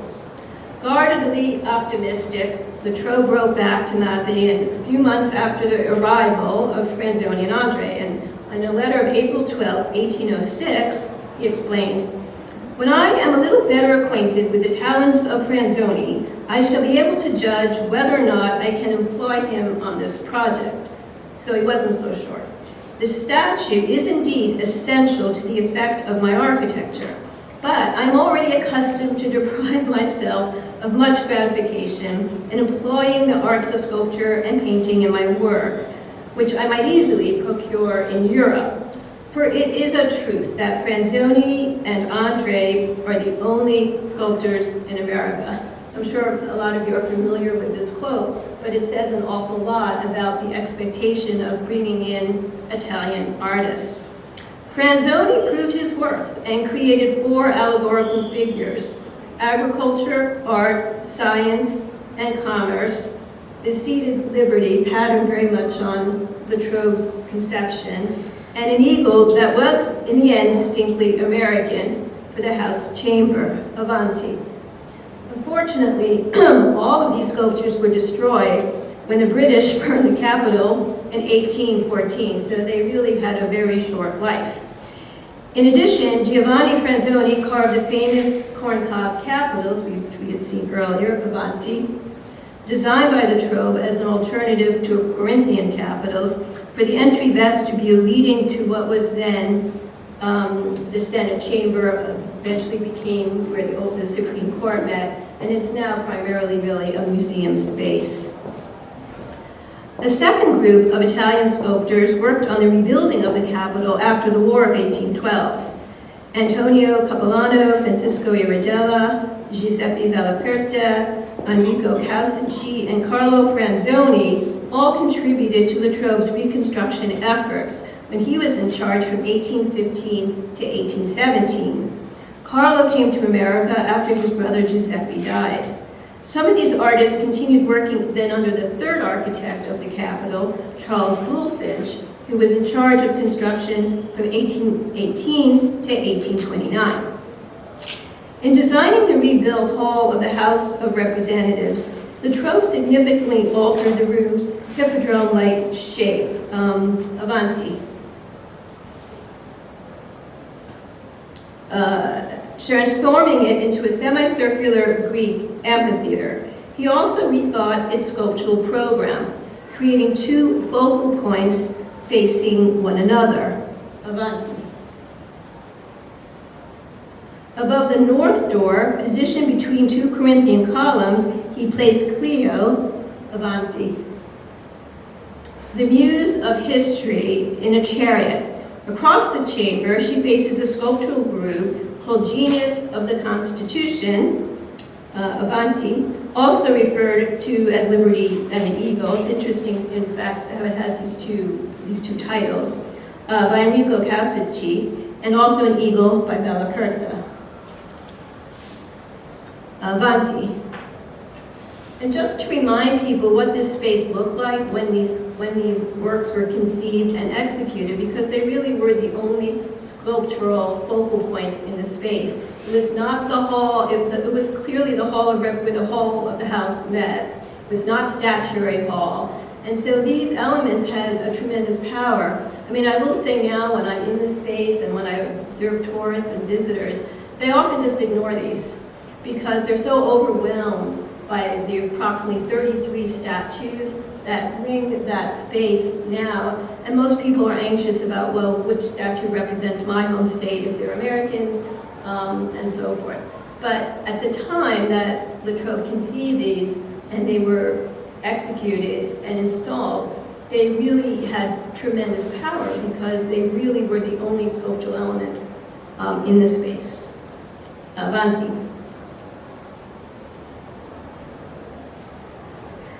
So here, this is the Trobe's idea for that car of history, and he described it in a letter, and he described it as, quote, a figure of history in a winged car, the wheel of which forms the face of the clock or timepiece is designed over the entrance. In the Trobe's initial conception, Clio is seated with what appears to be a book in her lap, a pen in her right hand, and a mirror in her raised left hand, an attribute that is more commonly associated with figures of prudence or truth. A clock face with Roman numerals replaces the wheel of the winged chariot. and that moves from east to west. The trove may have been inspired by empire mantle clocks, which also feature Roman-style chariots with clock face wheels and are often combined with mythological figures. However, the trove's creative solution of literally wedding time with history on a monumental scale appears to be unprecedented. Avanti. The trove hired Italian sculptor Carlo Franzoni, as I have mentioned, the younger brother of Giuseppe, to execute this design. Carlo Franzoni was only in the United States for a brief 3 years and very tragically died of a heart attack at the age of 30 in 1819, just shortly after he finished this sculpture. An obituary appeared in the Gazzetta di Firenze praising, and I'll read this long quote, his quote, extraordinary talent, noting his good taste in designing was equaled only by his expertise and taste in execution. And the obituary concluded saying, his statue of history will be an eternal monument of his importance in art and will perpetuate the name of Franzoni for posterity. Avanti. The architect clearly gave the sculptor artistic license to create the marble. Avanti. It is said by the Franzoni family that the model for Clea was Carlo's niece, likely Giuseppe's daughter. The statue was carved from at least 5 pieces of Carrara marble, chiseled separately and then joined together with iron bars covered in plaster. Franzoni earned an annual salary of $1,350. Avanti. Though based on classical mythology, the carved history also includes details that particularize its time and placement, linking it to the nation's founding and to Congress. A profile portrait of George Washington, trumpeted by Nike, the goddess of victory, is carved in low relief near the front of the car, the earliest sculptural image of Washington in the Capitol. Avanti. The clock face wheel of the car balances on a partial globe adorned with the zodiac signs, referencing the months that Congress convened in this very chamber. Time here is represented not just in minutes and hours, but in days and seasons. Avanti. Charles Bulfinch, the third architect of the Capitol from 1818 to 1829, reserved 4 spaces, one above each entrance to the rotunda for sculptural decoration. Bulfinch conceived them as an extension of the architecture, and he played a key role in selecting the artists and suggesting potential subjects. He explained in an 1822 letter that the east and west reliefs should portray, quote, the discovery of America by Columbus, or the landing of Captain Smith in Virginia, and then he also suggested other subjects should be the Declaration of Independence or the adoption of the federal Constitution. And as we saw in some earlier images, some of those subjects were taken up by John Trumbull in the first Congressional Commission, which I love to always point out to people. When Congress became a patron of the arts in 1817 and commissioned John Trumbull. Eventually, 2 Italian artists and 1 French sculptor won commissions for 4 sandstone reliefs. So we won't talk about the French artists, but I'll talk about the Italians. Avanti. The carved sandstone reliefs marking each of the rotunda's 4 entrances highlight seminal events linked to different geographic regions tied to the nation's founding, though not all the subjects that Bulfinch suggested. Avanti. They dramatize peaceful and violent encounters between white settlers and members of the Wampanoag, Powhatan, and Lenape tribes, contributing to an evolving American mythology. All were completed between 1825 and 1827. Avanti. Artists proudly inscribed their names, dates, and in some case, city of origin. And I'd like to look at one example in depth here. Avanti. I have long wondered about the stylistic disparities between what we're seeing on the right, Genius of the Constitution, and the two bas-reliefs that Causici executed for the Rotunda, Avanti. As Vivian Fried has suggested, Causici undoubtedly consulted illustrated histories as he was unfamiliar with the subject. It appears that he also lacked experience carving in sandstone, which is a very different material than working in marble, as the sculpture is crudely executed. Although in the relief, Causici's relief, Daniel Boone is still conceived in this more classicizing manner, but the Shawnee Indians, the one that is dead, that the one figure is lying on the bottom, and the other fierce warrior are highly caricatured. And I had a larger piece about this, people's reaction, but I actually cut it out to make this talk a little shorter. But I will just interject here and say too, in keeping, I think, what Susan is talking about, as curator of this collection, it has really been my challenge as to how to be a responsible steward and what that means when a lot of the collection I'm responsible for is outrightly offensive. So it's an and I think we're at a very interesting moment in terms of what's going on not only in the world but in the capital about how to frame these objects. And so it's my great fortune in some ways that I am there now, because I think the challenges are different for me than they were perhaps for my predecessor. Next, Avanti. The other Italian who did Rotunda bas-relief was Antonio Capilano. He came from Florence. He also was a pupil of Canova. He arrived in the United States in 1815. In the capital, he did Fame and Peace, and then, as you saw earlier, the John Smith with Pocahontas. Avanti. Of all the Italian sculptors who came to the capital, Luigi Persico won the most prominent commissions for 4 major exterior groupings on the East Front. For the Timpano, 2 standing figures for niches flanking the entrance and the cheek block. In 1962, these deteriorated sculptures were replaced with marble replicas when the East Front was pushed out 35 feet. And I'd like to just quickly show them to you in chronological order. So, Avanti. So that was the first commission, Genius of America, finished in 1828. Originally, it was carved in sandstone, but you are seeing this marble replica, Avanti. The next were the pair War and Peace, done between 1829 and 1834. The originals were done in marble and actually carved in Italy and shipped to the United States. Avanti.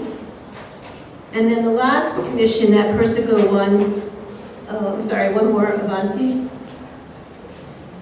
is for the discovery of America that is now in storage. So the sculptures that were originally on the east front of the Capitol, and I think we'll hear more about this as well, were conveniently put in storage when the east front was extended, so no one really had to deal with the imagery.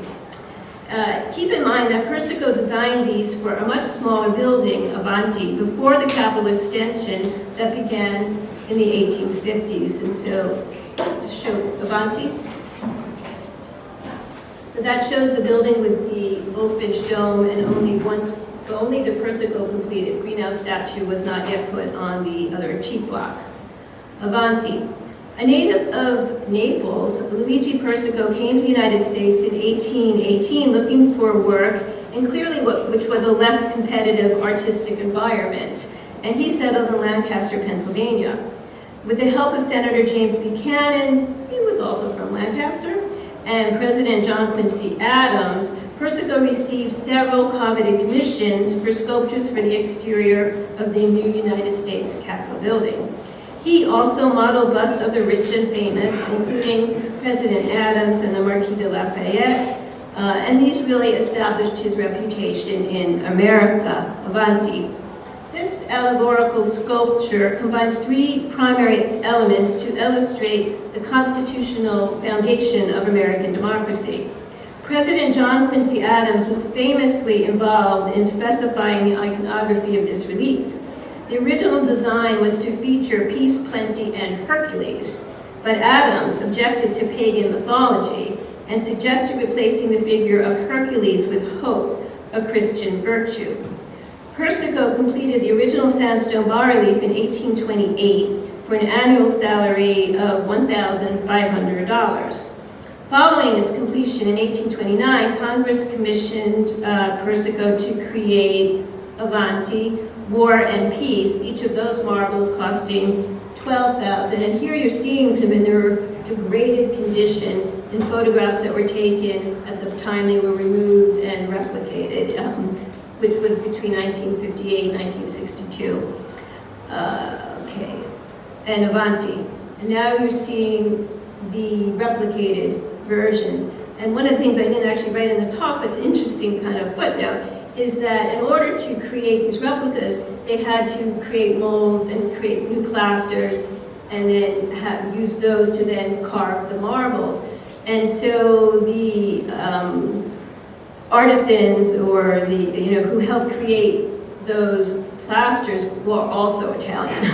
So the tradition continued. Avanti.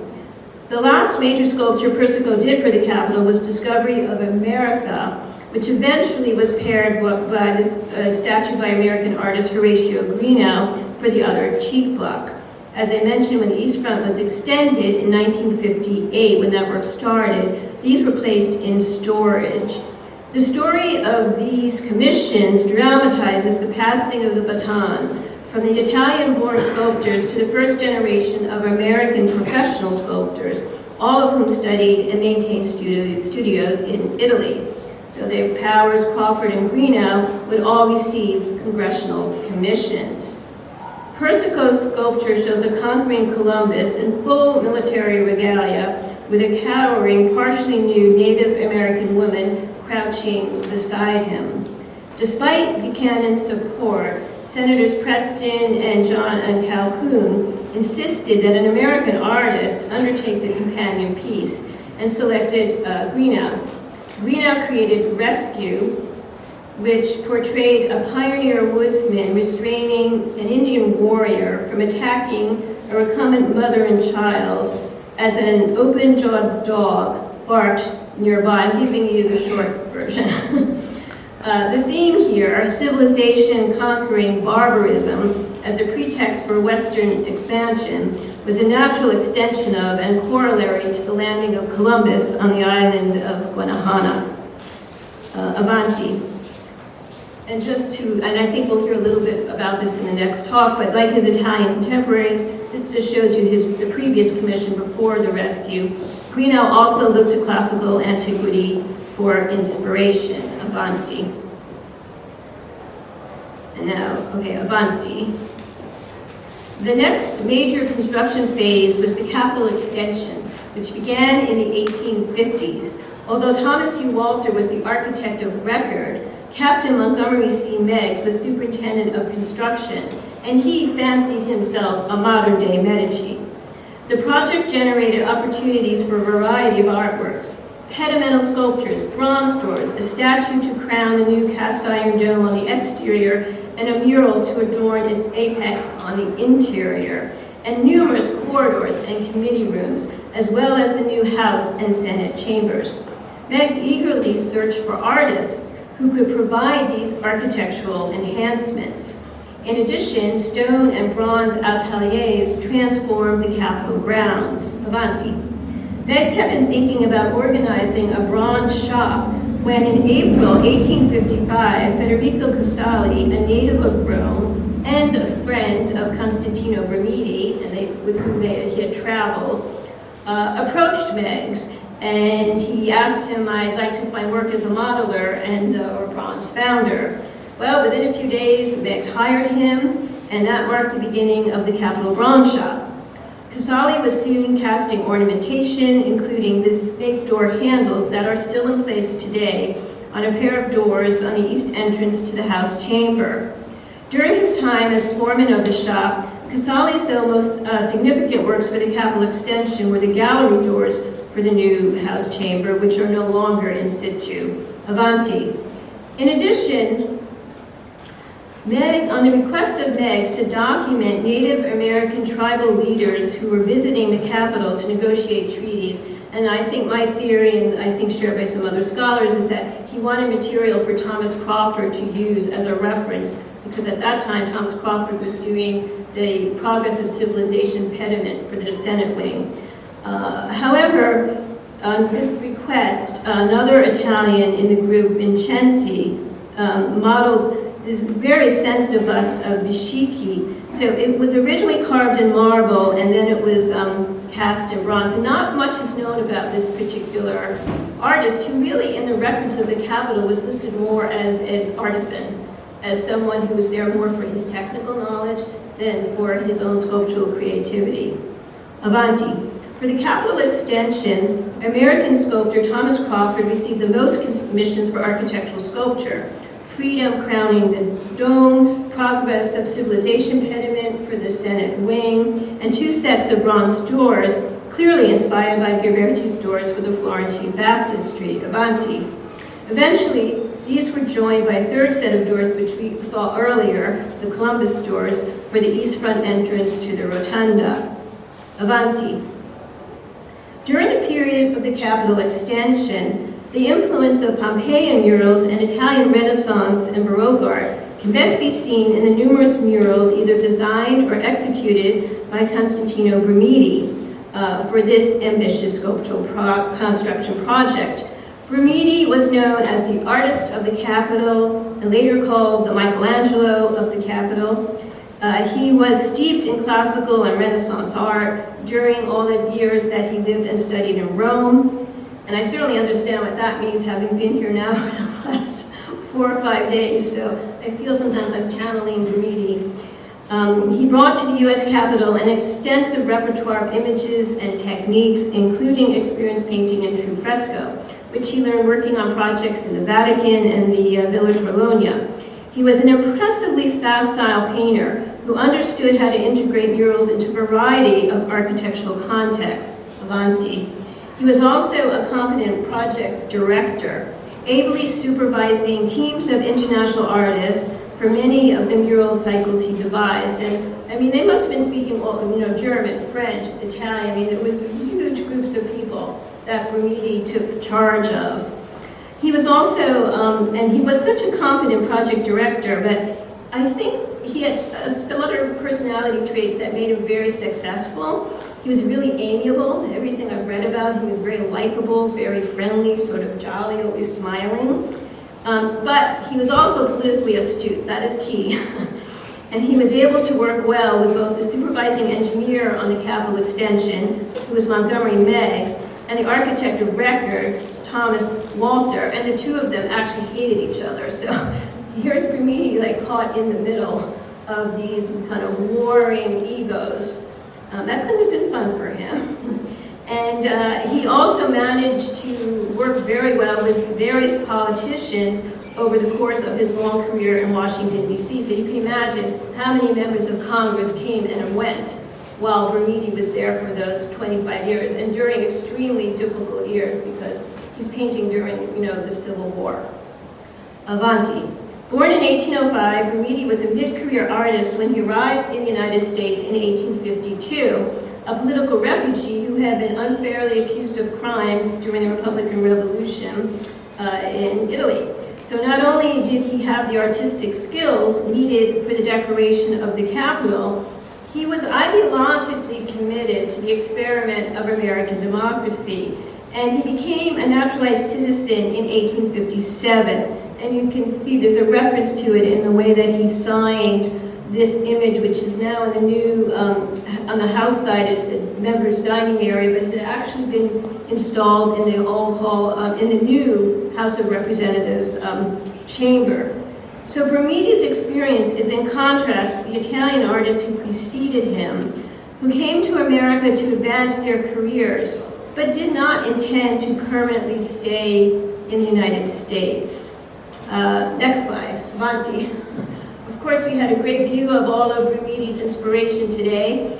At the age of 13, he enrolled here, well, not this building, but at the Accademia di San Luca. There, in addition to art, as we've learned, he studied Greek and Roman history and mythology, Christian iconography. Among his teachers, he had the most prominent neoclassical sculptors and painters, Canova, Trovalsin, Moschini. In fact, Romiti would later call himself a pittore e scultore. He's both a painter and a sculptor, which makes a lot of sense considering the training that he had here and the way that integration of the arts was promoted and taught. Avanti. Romiti did these designs for, there are 4 sets of private stairs, for 2 on the Senate side and 2 on the House, for senators and members of Congress. He did the drawing, they were modeled by another artist and then cast at a foundry in Philadelphia. Avanti.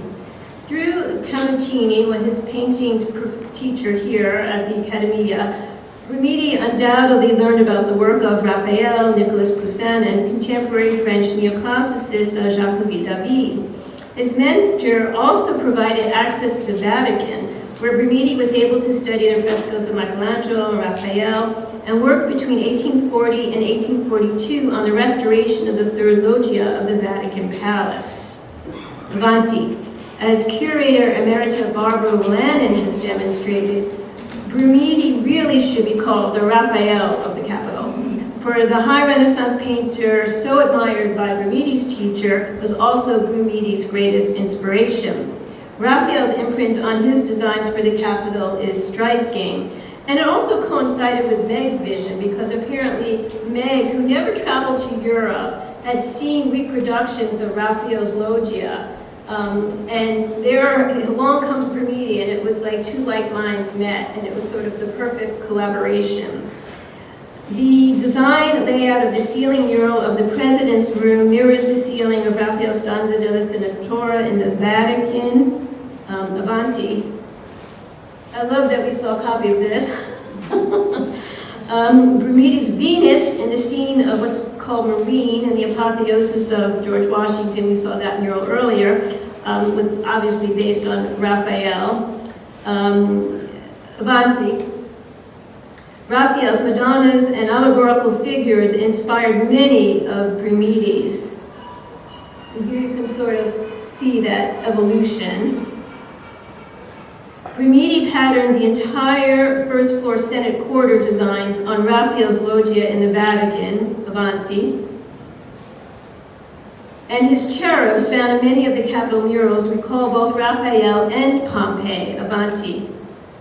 The art of Herculaneum and Pompeii, excavated starting in the 18th century, was well published by Romiti's time, and he would have known it through reproductions or seeing it in person. And one of our most recent fellows did a study of the sources and discovered actually a book in the Library of Congress that Romiti consulted in terms of designing what we call our Pompeian space, also known as S-127, or Senate Appropriations Committee meeting room. Avanti, I'll show you that next. And that is an image, that is the source for the Romiti. So we had a wonderful lecture in the Library of Congress where we actually were seeing the book and we're hearing Elise's comments, and she's published that. You can find that also online.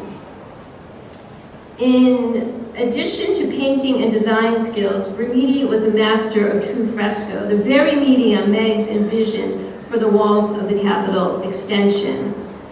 And I will also add one more introduction here, which is that Meg's, wanting to control the design of the space and being in charge of construction, had to figure out how art would be an extension of construction, and what better argument to make that it's the wall finish. So I think there was another underlying agenda there, not just this, the desire for permanency. When Romiti came to the Capitol, this was the first instance of fresco painting in America, which is very significant. Romiti proved his skill with his trial fresco, Avanti, the calling of Cincinnatus from the plow. I'm sorry, that's Senate Appropriations Room, Avanti. Oh, I'm sorry, I forgot about these details. This shows you actually the source, although I don't think Romiti necessarily saw the original, he saw it reproduced, and here's where I want him to land, yes. So that is The Calling of Cincinnatus from the Plough, completed in 1855, an example of Brumidi Americanizing a classical theme. But Brumidi's crowning achievement for the capital was his mural for the dome, Avanti, which we've also seen earlier, Apotheosis of Washington, in which Brumidi synthesizes classical mythology with American subjects. It's effective from all angles, even from the vantage point of the upper balcony, Avanti. And that just shows you another detail from that perspective. Of all the Italian artists who modeled, carved, and painted in the United States Capitol, Brumidi, I would argue, had the greatest impact. He is the only artist to have been honored, Avanti, with a gold medal ceremony, and has the distinction of having part of a building named after him, the Brumidi corridors in the Senate wing. In his life and work, he provided a direct bridge to centuries of Italian art, Avanti. He and the sculptors, painters, and artisans who both preceded him and worked alongside him have left a lasting legacy in the United States Capitol.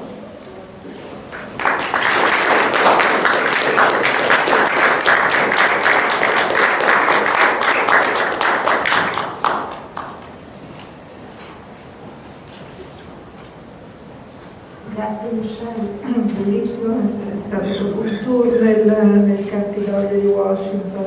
Dunque allora andiamo avanti con l'intervento di Giulia Sienkiewicz, sorry for my pronunciation, dal titolo Transnational Sculpture for the United States Capitol. E poi a seguire direi direttamente faremo una sessione con la studiosa Teresa Malley, un po' facendo il punto sul dibattito di oggi con domande e alcuni liberi interventi. Allora, Giulia Sienkiewicz è professore associato di Art History a Roanoke College, dove insegna nelle aree moderne e contemporanee e si occupa sostanzialmente, prevalentemente, di arte e architettura dal XVIII secolo fino ai giorni nostri.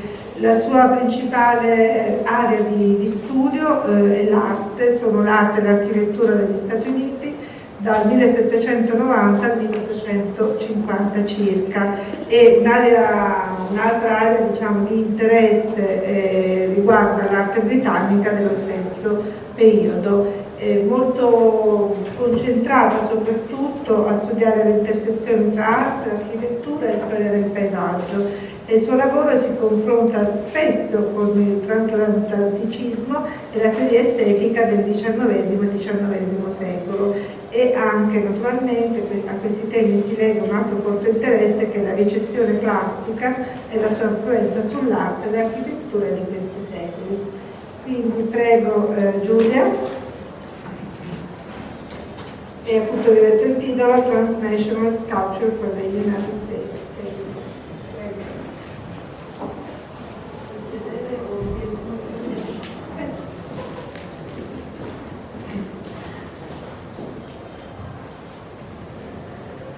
Allora, anch'io voglio ringraziare gli organizzatori di questo evento, è stato meraviglioso.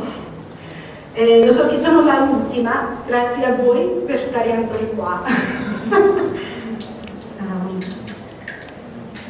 E incomincio perché già abbiamo fatto tardi. The buzz about a major sculpture commission for the East Front of the United States Capitol could be heard across the Atlantic. Up and down the boot of Italy, sculptors jumped into action. In Florence, Horatio Reno, who was already at work on the design of his George Washington, intended for the Capitol Rotunda, caught wind of opportunity and booked a trip, writing to his brother Henry to travel down from Boston and meet him in D.C., where they had an important task to achieve. In Rome, where Ferdinand Petrich had completed his studies with Bertel Thorvaldsen, word arrived that Washington, D.C. could be the land of opportunity for a talented young artist. Setting aside an offer from the King of Greece, Petrich and his young family booked their passage. Meanwhile, in Naples, Luigi Persico's studio space was already empty, as the sculptor had departed the city with the products of his second commission for the Capitol, the statues War and Peace, destined for niches behind the central portico on the east front, as you've already seen. Perhaps it was Persico's networking and the relentless enthusiasm of his ally, past president and current Congressman John Quincy Adams, that sparked the whole idea of commissioning 2 new monumental sculptures for the cheek blocks flanking the entrance stairs of the Capitol. Evidence certainly suggests that at the outset of the competition, the opportunity was Persico's to lose. Elbows sharpened, the 3 sculptors settled into temporary studio spaces in the Capitol and each set in play his strategy for landing this most attractive of commissions. The rivalry and backstabbing would simmer for decades, even after the competition was decided. It must have been serious, as Petrus and his descendants blamed the animus and jealousy of his rivals for an attempt that was made on his life in 1842, when assailants disguised in blackface ambushed and stabbed Petrus, nearly killing him in his studio near the White House. The works inspired by the generative spark of these months of competition in the Capitol, meanwhile, would be carried out over 2 decades across 3 continents. Ultimately, the commission was split between Greenough and Persico, resulting in the production of the monumental statues typically known as the Discovery of America and the Rescue. Again, you've seen these already. Thank you so much. Carved in Naples and Florence, respectively, these works were shipped back across the Atlantic and flanked the Capitol steps for a century until the overhaul of the East Front, already explained by Michelle Cohen. In this photo, they preside over Abraham Lincoln's inauguration. Importantly, these works were understood by the sculptors as a grand allegory of civilization. And as I argue in my larger research, which builds on the foundational claims also made by Vivian Green-Fried about race, the sculptures developed an insidious vision of rising white power, but the conceptual framing of the works was forgotten by the time of their removal. Petrus, for his part, would eventually achieve his dream of placing a work in the Capitol when the marble version of his Dying Tecumseh, a work that may be closely related to the vision for the 1836 Commission, was installed there by the late 1860s. By that same time, the tinted plaster version of the work had traveled with the sculptor from Washington to Rio de Janeiro, then London, and finally to Rome, where it found a permanent home in the Pope's Lateran Palace, along with the rest of Petrus's so-called Indian Gallery. Almost permanent, it's now in the Museo Etnologico del Vaticano. As this brief introduction clarifies, the art of the United States Capitol is improperly understood if viewed only within the obvious patriotic nation-building symbolism that it projects. Dreamed up and actualized by artists who lived, worked, and networked across oceans and across the borders of nation-states, these statues actually represent transnational allegories. And we're just going to reflect on the ceremonial East Front for a while I talk about this idea. As I will discuss today, the work of Greenough, Persico, and Petrus was designed to communicate powerful ideas of self and society to viewers on the Italian peninsula, even as it bolstered the symbolic program of the US Capitol. Chillingly, it envisioned an inexorable triumph of white civilization in the United States that could also be seen as a global vision designed to attract and excite a transnational audience around a concept that we would now call white power. Yet the artist's connections to audiences in different regions of the Italian peninsula, and with distinct social and cultural perspectives, also resulted in disagreeing concepts about the heritage of civilization, a fact that has the potential to deflate that same ideology of white power by exposing both its constructed nature and the instability of the pedestal on which it stands. Adopting a transnational approach to studying the art of the US Capitol can both expose the dangerous lengths to which the racial ideologies of this work extends, and also diffuse this power by revealing a discordant and pluralist tradition just underneath the surface of the work's seemingly unified nationalism. This paper offers just one section of my larger strategy, considering the ways in which the work of Greenau, Persico, and Petrish were designed to serve both the federal government of the United States and the peoples of the Italian peninsula during the convulsions toward Italian unification. These ideas and methods are taken from my current book project, tentatively entitled Forms of White Hegemony, Transnational Sculptors, Racialized Identity, and the Torch of Civilization. The Rome-Washington framework of this present symposium might seem to pit a heavyweight against a bystander, a reality that has perhaps contributed to art historical neglect of the rich and complex relationship between the two capitals. For tourists and art historians alike, Rome has been an unacknowledged vibrant art center since the rise of the ancient city. DC, by contrast, was established little more than 200 years ago and remains better known for its politics than as an artist's city. DC wears its artistic debt to Italy transparently, proudly trumpeting the American Republic through variants of neoclassicism. Again, we've thought about this already today. Especially prominent in the city's federal sculpture and architecture. Symbolically, the brash, purpose-built federal city uses neoclassicism as a seemingly powerful tool to assert its ancestry. From Rome via London, the style helps to make the claim that Washington, D.C. has inherited the glory of European civilization, which it sets out to first match and then outpace. Of course, Persico and Greenau sculptures contributed to this symbolic celebration of European ancestry before their removal from the capital. But if in place of this longue durée, we turn to the Rome-Washington relationship in a mid-19th century context, the balance of this dynamic shifts in complex ways. For the present audience, it will be obvious to note that the Italian peninsula was not a unified nation for most of the 19th century. Pro-unification leaders worked through a combination of politics and force to form the modern nation-state over decades, with the city of Rome itself not becoming part of that unified nation until autumn 1870. One of the most powerful forces against the Risorgimento was the Roman Catholic Church, with long-reigning Pope Pius IX tenaciously holding on to both the temporal and spiritual authority of his title. The city of Rome was the Pope's capital until it fell to unification forces. And for nearly the next 60 years, until 1929, the Catholic Church maintained its official stance of opposing the Italian state. To this day, the urban metropolis of Rome is the capital of two nations. Though Rome is the older city, in the years of the Risorgimento, Washington, D.C.'s status as the purpose-built capital of a democratic republic gave it a certain symbolic and artistic draw for those with an interest in mixing art and politics, and especially artists inclined toward the nation's political model, Costantino Brumidi, as we've just heard.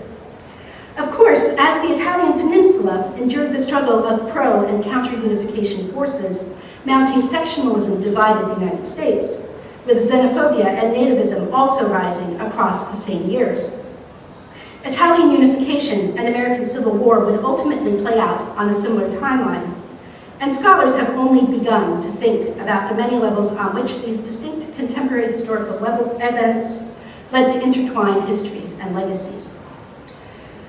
Historians of the art of the United States have long acknowledged the role of Italy in the late 18th through 19th centuries in training and inspiring artists born in the United States. Similarly, there has been substantial interest, as we have seen, in Italian artists who worked in Washington, D.C. for part or all of their careers. Yet in these art historical studies, there has been little substantial engagement with the complex histories of the Italian peninsula and the different national, cultural, and political histories of the Italian cities to and from which artists traveled across these years. The existing nation-based model of artistic identity has failed to recognize the significant transnational realities of making public sculpture in the mid-19th century. We can position the importance of transnationalism by stating some baseline realizations from which my research grows. First, the personal and professional identities of artists, at least those working on the Italian peninsula and in the young United States, were not necessarily defined by the confines of modern nation-states. Artists operated within personal and professional networks that were local, regional, and even transnational, and the meanings of their works were embedded in these rich and multi-leveled relationships. Importantly, as Cristina Ferrago has analyzed, the complexities of these transnational exchanges existed across different nation-states within the Italian peninsula, as well as through the transatlantic or circumatlantic movement of artists and their works. Immigrant and expatriate artists occupy a special place within the framework as their rich artistic identities evolves in between cultures and places. We could say that their work is bilingual, or sometimes trilingual, or even polyglot, as it speaks the symbolic languages of art from more than one homeland. Second, viewers brought their own local, regional, and transnational or cosmopolitan perspectives to the task of understanding a work of public sculpture.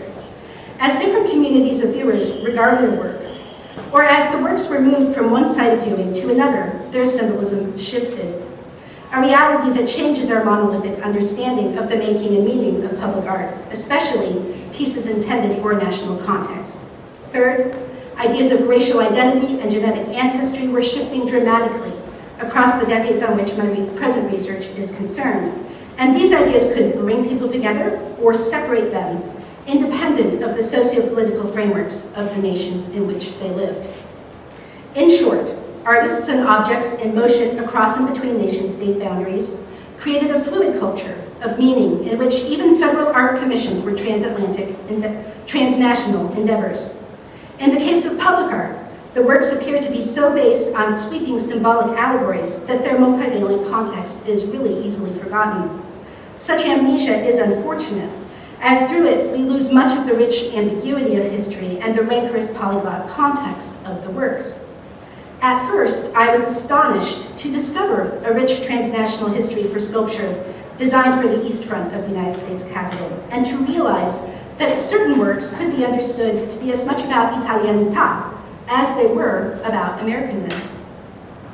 Today, I hope to convince you of the significance both of the presence of Italianità at the Capitol and also of the significance of our collective inability to recognize it for so long. Though begun well before the January 6th insurrection at the Capitol, this project has taken on a new urgency in the wake of that attack on the so-called People's House. The attack affirmed the impotence of public sculpture, as rioters overran the Capitol, despite Luigi Persico's The Genius of America on the pediment above, celebrating the Constitution's just balance of freedom against despotism. Yet, if they failed to be politically chastened by the Capitol's art, at least the QAnon shaman and others also did not realize how their racial message could have been amplified by the past and present art of the Capitol's halls. As my presentation will hint at today, by looking at public art without deep scrutiny of its multivalence and transnational messages, we have missed its full story, thus failing to benefit from its pluralist and diverse histories, while also leaving its significant underlying ideologies unquestioned. For scholars in the small but growing field of modern Italian art, the stakes are different, no QAnon shaman, but also high. Seeing the art of the US Capitol as American art, and therefore out of the scope of Italian art history, has limited the research and analysis brought to these objects by scholars deeply familiar with Italian art worlds. It has also passed up the opportunity to attend to the ideas and arguments of works that definitely, or probably, supported powers other than unifying forces on the Italian peninsula, as well as some of the earliest public artwork that likely supported unification. It has also forsworn a possible opportunity to consider the artists' exchanges between the capital cities of pre-unification Italy that could be facilitated through the movements of immigrant, expatriate, and traveling artists, and to consider the generative transnational spaces in which Italianità existed, even in the absence of an actual nation of Italy. Let's now turn to considering how these methodological ideas can be applied to the life and work of Greenau, Persico, and Petrish. Beginning with Persico, for whom the remnants of his immigrant story can also offer a window into the complex transnationalism in his works. Frequently discussed in primary and secondary English language sources as the Italian Persico, the artist was also described as swarthy, emotional, and prone to gesticulation, all characteristics used to racialize Southern Italians to this day. In contemporary Italian art historical scholarship, Persico is virtually forgotten. I've gone around Naples, spoken to all the art historians I could find, and had to introduce them to this artist. Fortunately, though, the historian, biographer, and Risorgimento operative, Candido Augusto Vecchi, published an illustrated biography of Persico in 1847. By this date, the artist had completed his discovery, and Vecchi's account positions Persico's biography powerfully between the worlds of Naples and Washington, D.C. It also clarifies that Persico had become a citizen of the United States. Born in Due Porte, outside Naples, and trained in disegno at the Accademia di Napoli, Persico had lived under multiple governments before emigrating to the United States. Doubtless, as a Neapolitan of modest means, Persico learned that citizenship was fluid and perhaps less important than the ties of blood or community. Vecchi's biography offers a fascinating window into Persico's experiences as an immigrant from Naples in the United States, also introducing the opportunities and limits of community for the Italian diaspora. Vecchi recounts that Enrico Causici from Verona and Persico first met in New York City. On the common bond of language and heritage, they forged an artistic collaboration that was made possible by the experienced skill of Lucchese plasterworker Bartolomeo Cerioli. Together, the three designed and sought to market an equestrian statue of George Washington. Causici, who initiated the project, convinced Persico to join him by appealing to their common heritage. Vecchi records Causici as saying, "I buoni principia, amico mio, alla lunga si perdono, allontanandosi dalla patria delle arti. La poesia del pensiero, il movimento e la vita delle forme infiacchiscono dalla mente di un poveretto che al pari di me vive da molti anni in questa terra algebrica e prosaica. Tu, che non ha molto lasciasti il paese il più armonioso del mondo, che hai le idee ancora fresche dei nostri antichi monumenti, soccorri alla mia impresa e segui con me la grande scultura. Divideremo insieme la gloria e il profitto. Ti manca un po' di pratica, acquisterai ben presto." After great effort, the endeavor fails, and so does the illusion of a common Italian cause. Vecchi attributes all the talent and industrious effort to Persico, but asserts that Causici managed to reap all benefits. A fact that Vecchi connects to the stereotypical unequal fates of the regions by shifting to using regional labels rather than continuing to call the two compatriots. Quote, "Se l'artefice napolitano vi perdette olium et operam, il veronese vi acquistò una bella moglie, una ricca dote, una lauta e spensierata esistenza." Unquote. Of course, these two artists would meet again, but in DC the next time, and that's a story for another day. Published alongside Vecchi's biography of Luigi Persico was a sketch of Persico's route for the capital, here called La Scoperta dell'America. This sketch may be the only visual evidence of the exhibition of Persico's monument to great acclaim in a studio in Naples before the sculptor and his massive group headed to Washington, D.C.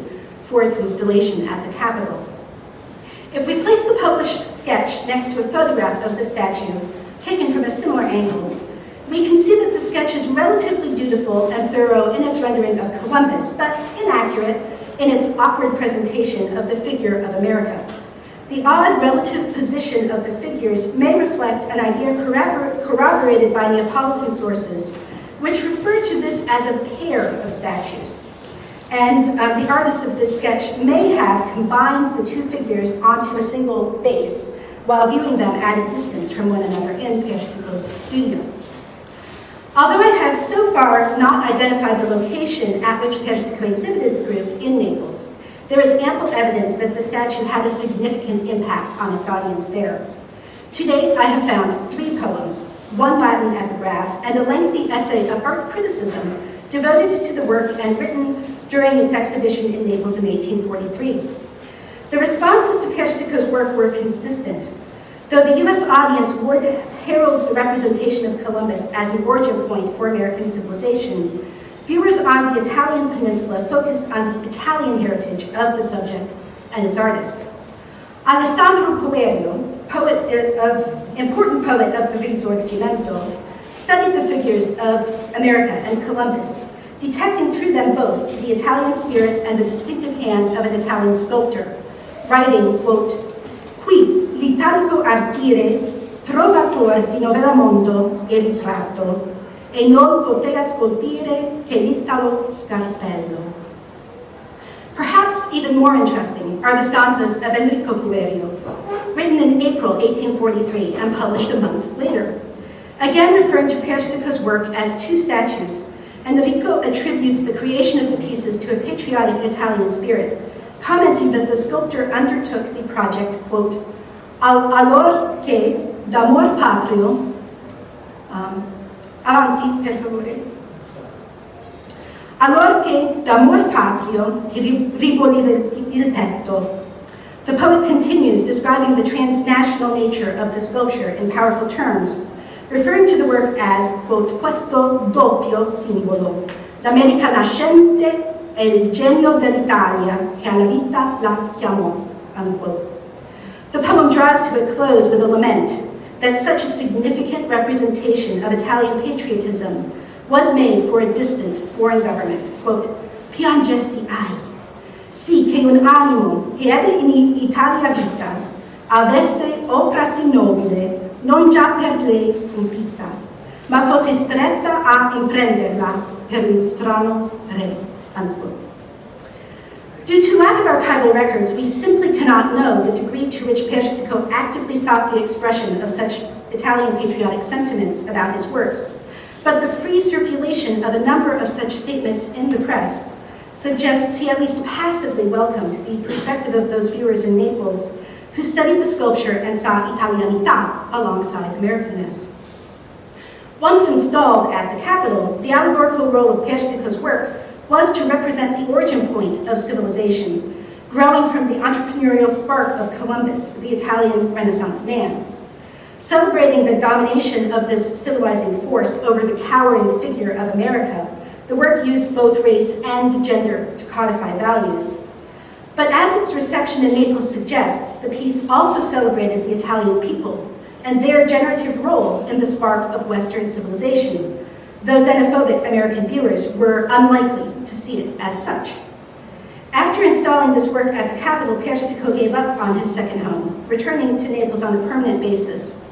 Family concerns and a love for his hometown may have brought him back to Naples, but the increasingly nativist tenor of the political world in DC also surely had an impact, as it became harder and harder for an immigrant Southern Mediterranean Catholic to secure commissions in Washington.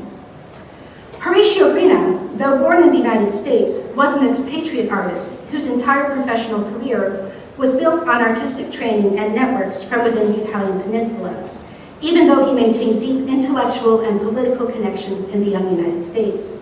He was the dark horse of the competition for the East Front. Indeed, the other artists seem to have been unaware that he was seeking the commission, perhaps believing his plate was full with the ongoing George Washington.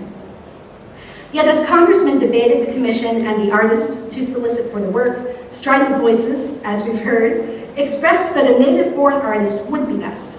So much so that supporters for Persico shared a written memorial arguing for the increased patriotism and fervor of those who might choose American citizenship rather than obtain it from birthright. And advocates for Petrish underlined the value of a sculptor who promised to make his work in DC underneath the watchful eyes of American citizens, rather than to produce it overseas under the scrutiny of foreign critics. After Greenough secured the offer for the commission, he did not even have a clear concept for the project, but he quickly realized that the perfect pendant to Persico's fully envisioned discovery of America would be a work that continued the theme, now visualizing the triumph of civilization in the United States. At Greenough's request, Baldassare Calamai, a Florentine artist and professor at the Accademia delle Belle Arti di Firenze, helped to give form to the concept, though the extent of their collaboration has yet to be determined. When it was first exhibited in Florence, Greenough reported that his statue, then known as Civilization, or the Triumph of Civilization, attracted substantial positive attention for the figure of the, quote, Anglo-Saxon conqueror, unquote.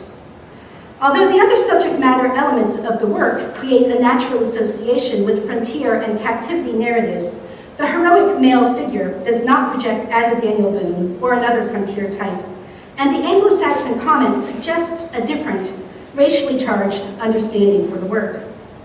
Designed to be paired with Persico's piece, Greenough planned for his monument to take control of the allegorical concept of civilization, envisioning the rise of civilization, with Columbus's discovery of the Americas as paired with the triumph of the Anglo-Saxon race in the United States.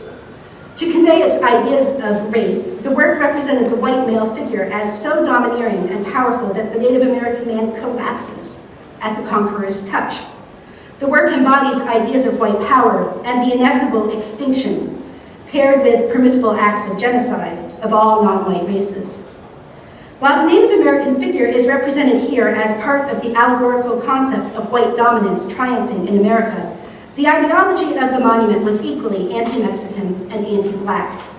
Its explicit focus on the triumphant Anglo-Saxon race would also have stepped assertively into European arguments over ancestry and the relative worth of certain white populations over others. Greenough completed his sculpture several years after Persico's work was finalized and exhibited in Naples.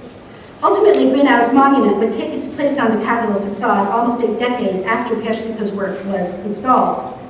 This delay was significant because Greenough continued to adjust and adapt his work, perhaps responding to the shifting political situations on the Italian peninsula and in the United States as he did so. We have already seen that Persico's work was celebrated by writers who were closely aligned with the Risorgimento, and that his piece was characterized by Coelho as capturing l'Italico ardire. Though Greenough and Persico were forced to work together by the division of the commission and came to basic agreement about the paired allegories of the works, they were not friends, and there was no reason to believe that their political perspectives were in sync on either side of the Atlantic. Crucially, their differences in ideas of politics and race can be seen in how the two sculptures invoked the Renaissance.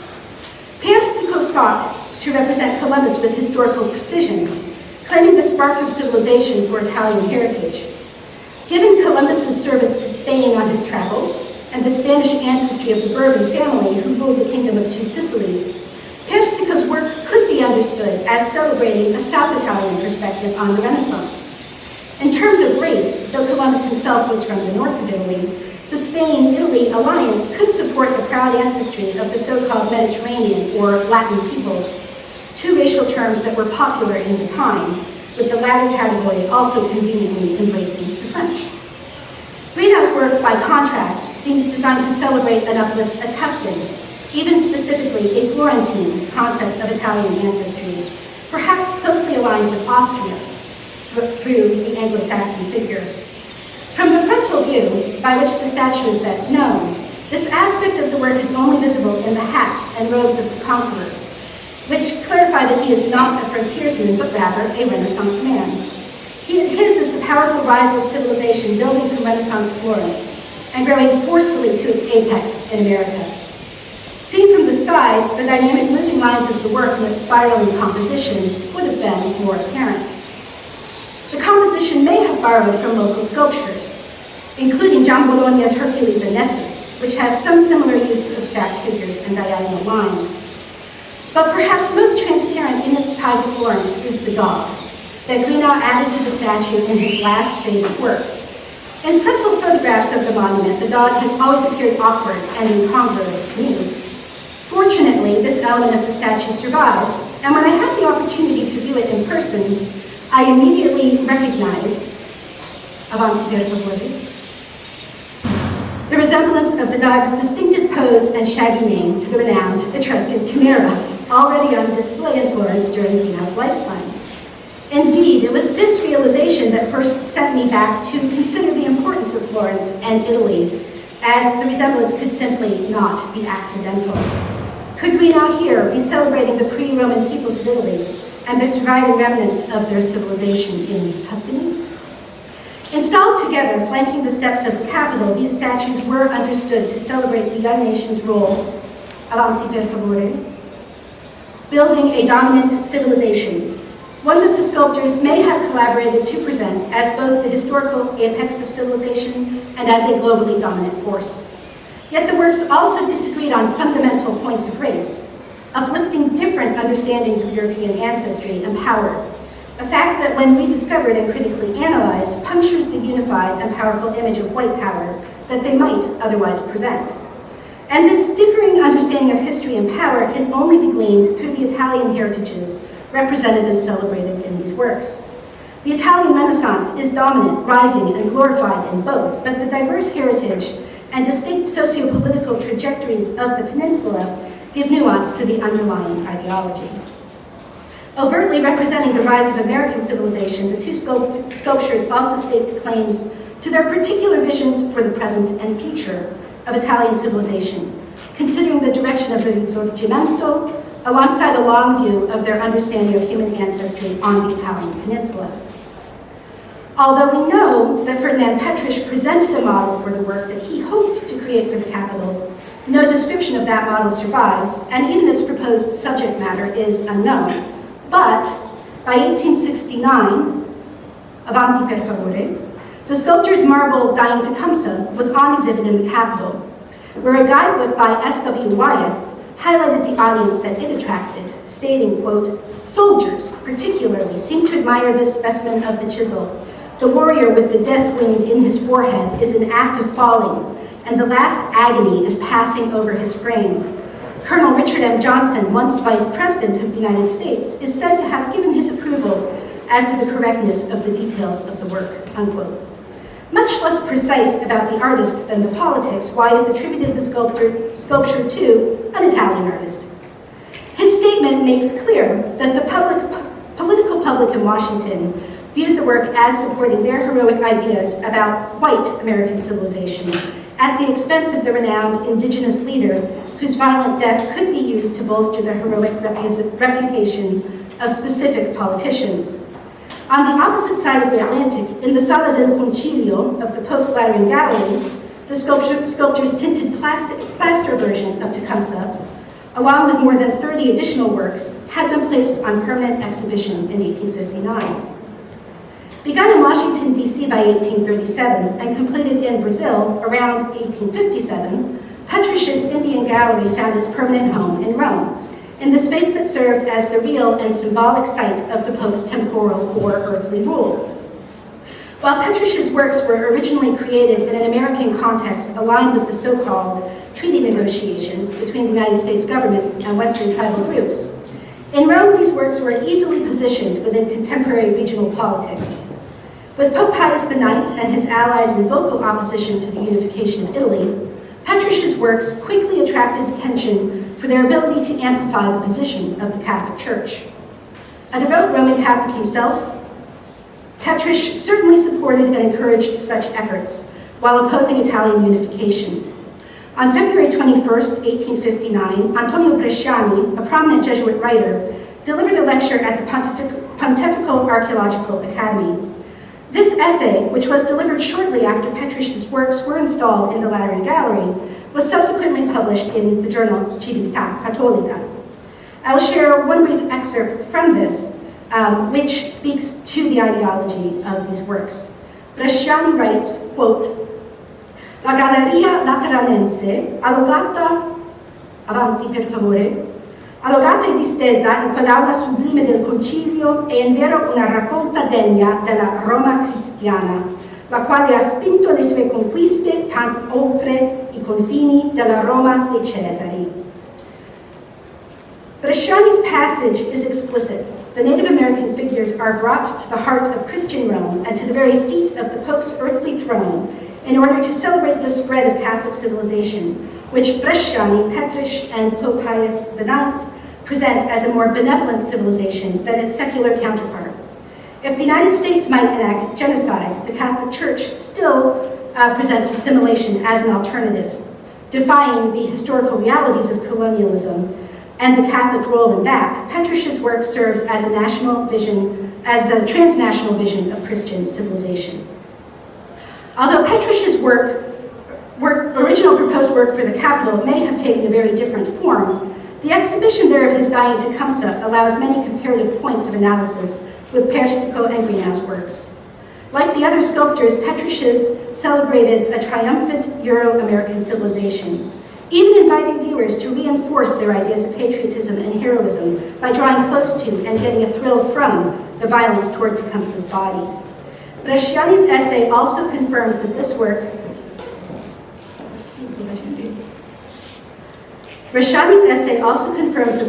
like those of Persico and Greenough, was directly applicable to Italian civilization, in this case providing sympathetic support to and symbolism for Catholic civilization. One final piece of this puzzle can help us to bring depth to this meaning. Petrusch's work is, of course, a reinterpretation of the Dying Gaul, a cornerstone of the Capitoline Museum, and one of Rome's most famous sculptures in the 19th century as today. Pillaged by Napoleon in 1797, the statue had been returned to Rome in 1816, a significant loss and then recovery for the city. The ancient work, of course, relates to issues of the Roman Empire and its expansion, as well as to ideas of the dignity and death of the barbaric other in the face of greater Roman strength. Similarly, at the US Capitol, viewers familiar with the ancient work could see Petrusch's recreation as an honorific tribute to the Roman Empire, which the young American civilization had set out to outpace. In the Lateran Palace, meanwhile, Bresciani reminds us that Petrusch's statue celebrates a Christian empire that reaches much farther than the borderlands of the ancient one.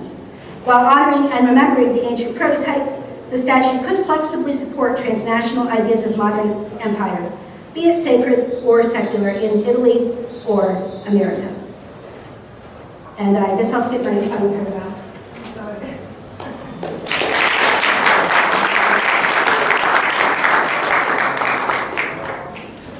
I'm very sorry, but at a certain moment I think the Accademia also has to close.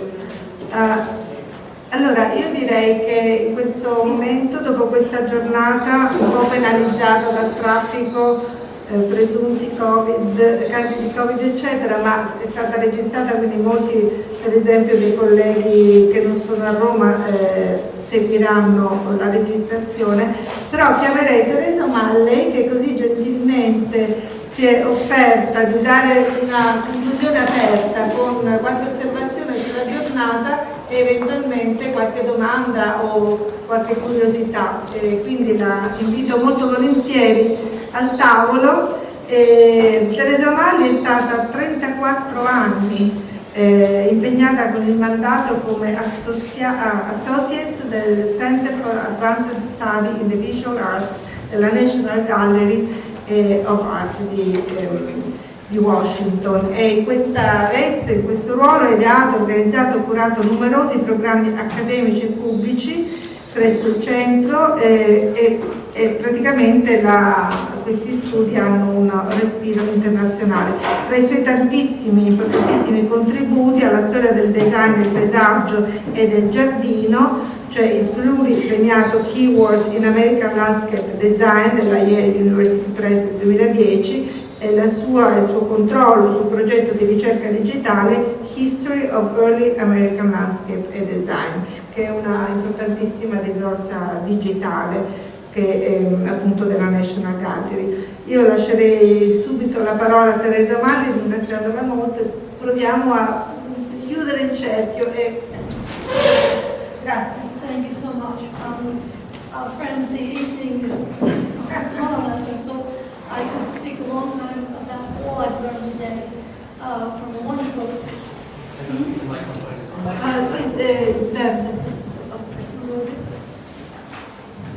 Okay. I think you probably heard me anyway, this long group.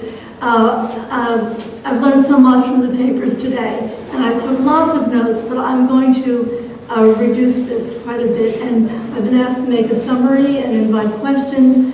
But let me just say that they've been very rich presentations, and really have presented us with the state of the question today, relationships between Rome and Washington. And at the same time, it's opened up a lot of questions. It has made me think about what else we can do now with the information that has been presented today.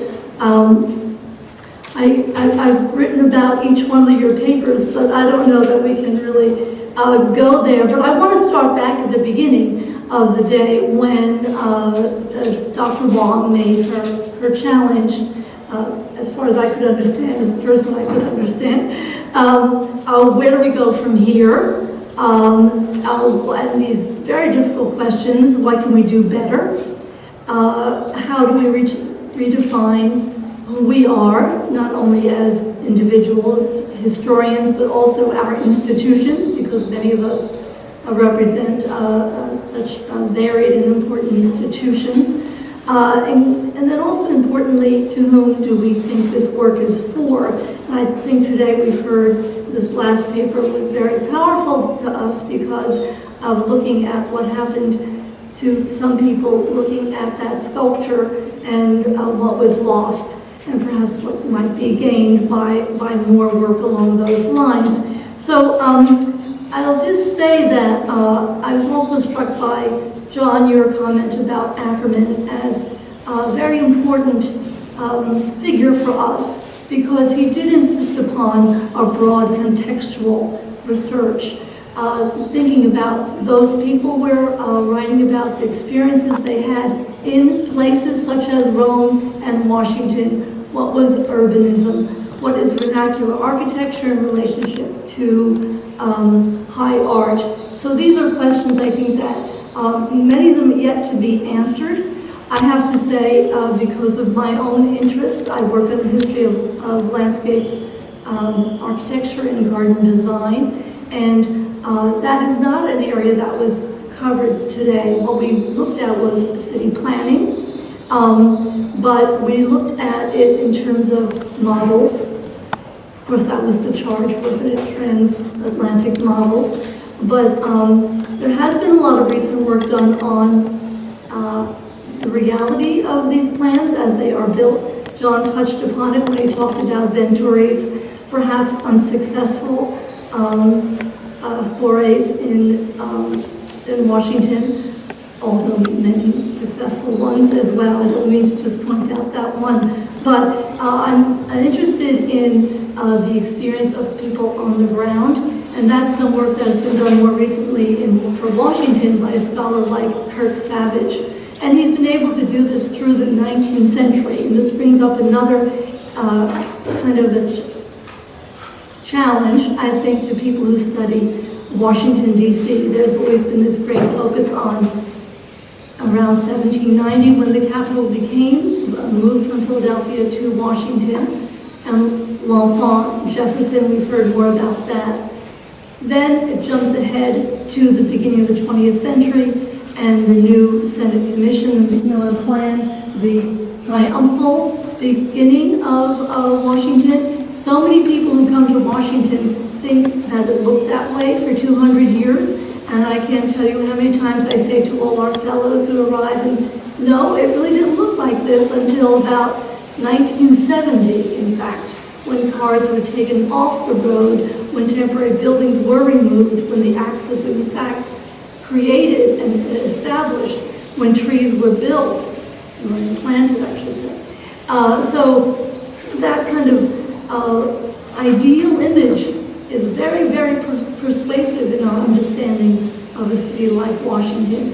And it's only through a rather slow and careful understanding of what happened decade by decade do we get a better understanding of the slow progress of history and progress in the development of a capital city like Washington. And I will give you just one more example along those lines. And we saw pictures of the Washington Monument. A lot of times the history of the founding of Washington ends with Jefferson, so around 1826, but really it ends in reality with the burning of it in 1812, and so much is destroyed. We heard about that today as well. But the beginning of the spatial development of the mall, the Washington Monument is a very key monument in that case, but you should know that it was built in the 1830s, so 4 years after Jefferson dies, a political party called the Know-Nothings established the funding for the Washington Monument. The Know-Nothings was a very powerful, increasingly powerful political group that was very anti-immigration, very anti-Italians, Catholics, Germans, Irish. And they're the ones who built what we consider one of our greatest monuments now. It failed. They were a political party that didn't take on slavery at all. It was all about immigration. So we've come from, a very young nation suddenly turning inward. And it wasn't until the 1870s, and you know the long story, when it was completed. It began, as a highly ornamented building. It ended as a very stark and has become a champion of modernism at the end of the century. But in the course, anyway, of the 19th century, I think there are so many different developments that take place that have not yet been recognized as the history of Washington planning. It's always this triumphal, great white city, and that gets played with. So, but I was very glad to hear there's so much going on in art and sculpture in the 19th century that is very, very new and important. We heard some very subtle reading of Piranesi and Jefferson, which I thought was a great contribution. It also raised the question about the transatlantic exchange back and forth of knowledge and information. And I think that Latrobe particularly, I wonder if it was in Cockerell's office in London, where he was then exposed to Piranesi before he ever came to this country. So that movement of artists, movement of materials, of course, is very important. But there's another filter that I think is important, is to think about places like Philadelphia and training, the experience of Philadelphia was the great city until the Civil War, largest city in the Western Hemisphere besides London up until the Civil War. And so it was the passage of these people we're talking today through Philadelphia where so much of this transmission of knowledge and skill took place. Also, Paris, London, the movement of these people is certainly not Rome-Washington. And so those stories become very, very critical. I could go on forever, but I don't think we should. So if there are questions from the audience, the speakers to each other, yes. I would just say I was very glad to see that Julia included a little clip from January 6th, because we have this nation that was built on all these ideals, that our capital was supposed to contain all those ideals, and what talk after talk has shown is that the ideals did not always correspond to the reality. And at this moment, as other people have said, we have war, governmental dissent, all of these enormous problems, and we're still hoping that the idealism of the visual effect will somehow carry us through, and let's hope they come through. Well, I think that had to do with also the question of who are we doing this for, and how do we share this, and also transparency, which I think Susan, of course, is really challenging that very much so with Jefferson.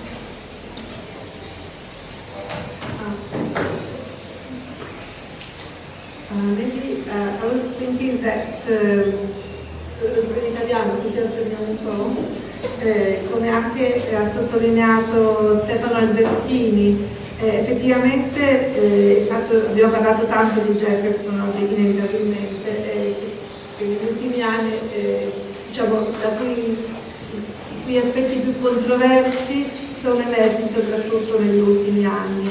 E però giustamente, come si dice, bisogna rileggere la storia attraverso i filtri, no? del tempo. Molte di queste questioni, per esempio il lavoro degli schiavi, come è stato scritto recentemente dai studiosi Wilson e Nelson, no? la partecipazione, il lavoro attivo degli schiavi nella realizzazione del Tempio della Libertà e di altri grandi edifici pubblici di Washington, la questione degli African Americans, naturalmente, che è emersa in tutta la sua forza, e quindi escono fuori, secondo me, tantissimi temi in cui noi oggi siamo obbligati a guardare in un altro modo. Quando Trump, poco prima di finire il suo mandato, aveva promosso questo executive order, penso che si chiama, che poi è stato subito cancellato da Biden, in cui diceva che l'unica architettura pubblica degli edifici pubblici americani dovesse essere quella neoclassica, scagliandosi contro l'architettura del brutalismo, facendo anche degli esempi concreti contro tutti gli edifici che secondo lui non rappresentavano giustamente, adeguatamente, quindi negando i processi storici, la ricerca, gli sviluppi del tempo. Quello per esempio è stato, fortunatamente è stato un executive order subito cancellato, ma fa un po' riflettere su quanto si è radicati, su un'idea molto gloriosa, molto positiva, no? Di questa prima fase cosiddetta neoclassica, più o meno esplicitamente, quanto invece oggi andiamo a scontrarci invece con una nuova visione, e quanto finalmente stiamo tirando fuori studi sempre più approfonditi sulle minoranze, su chi veramente praticamente ha tirato su ha costruito questi edifici. Insomma, penso che oggi in maniera molto potente, in taluni casi soprattutto, sono emerse questi nodi, però se posso dire velocemente, è stato interessantissimo oggi ascoltare delle conferenze interessantissime, grazie Cristina, grazie per questa organizzazione. Però un tema di fondo che credo oggi sia emerso con forza è come la fotografia statunitense stia affrontando i problemi che la fotografia europea affronta in modo diverso. Allora, noi abbiamo sempre questa idea, e poi anche sottoposta a quello che è una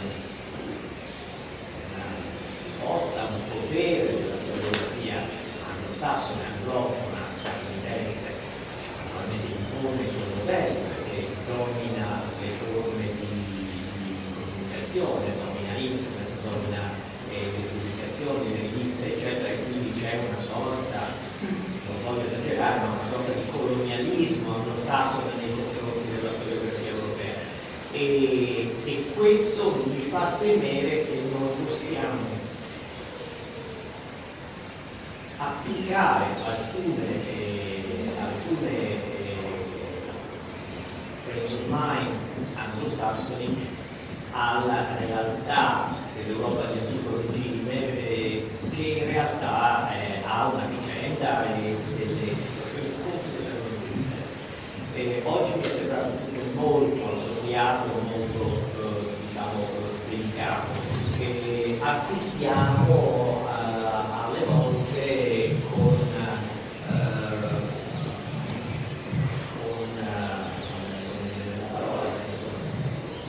con imbarazzo, forse potremmo anche dire, ad una applying American problems to European early modern history, and the idea of judging history and not wanting to see violence in history, and that sometimes leave us a little bit bewildered, because of course the history remains violence and it is sopraffazione of one people another, conquering, killing, destroying, and we cannot think that we have to judge that and try to change things by destroying the document of historic statues.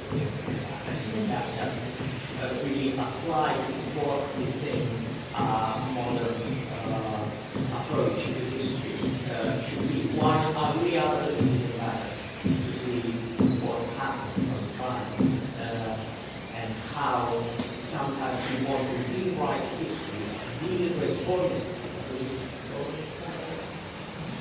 deve riproducizzare, okay, of course, one way and the other. But on the other hand, imposing a new one. We are getting historians should be,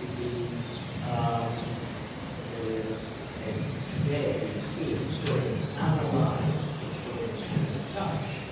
But when we talk about contributions, of course, that's perfectly right. I mean, I was touched by your mentioning the Eye of Thomas Jefferson, that great exhibition. I know the title of the exhibition, of course. That was a one-way interpretation, and the narrative was, of course, now we have other eyes, but the judgment should be so drastic and say, well, he was wrong because he was a slave owner, and that he wrote the Declaration. Susan had her hand up, so maybe she can respond to it. I didn't actually hear or understand all that you said, and I was really looking for you to say more so that I could understand your point. That's all.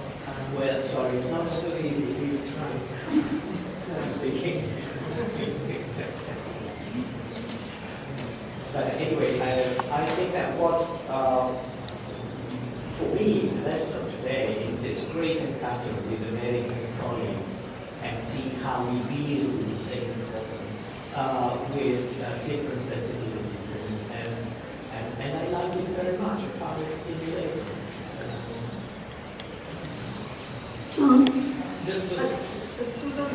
Oh, sorry, this has been really interesting. This has been like very interesting for me to see, to get together here.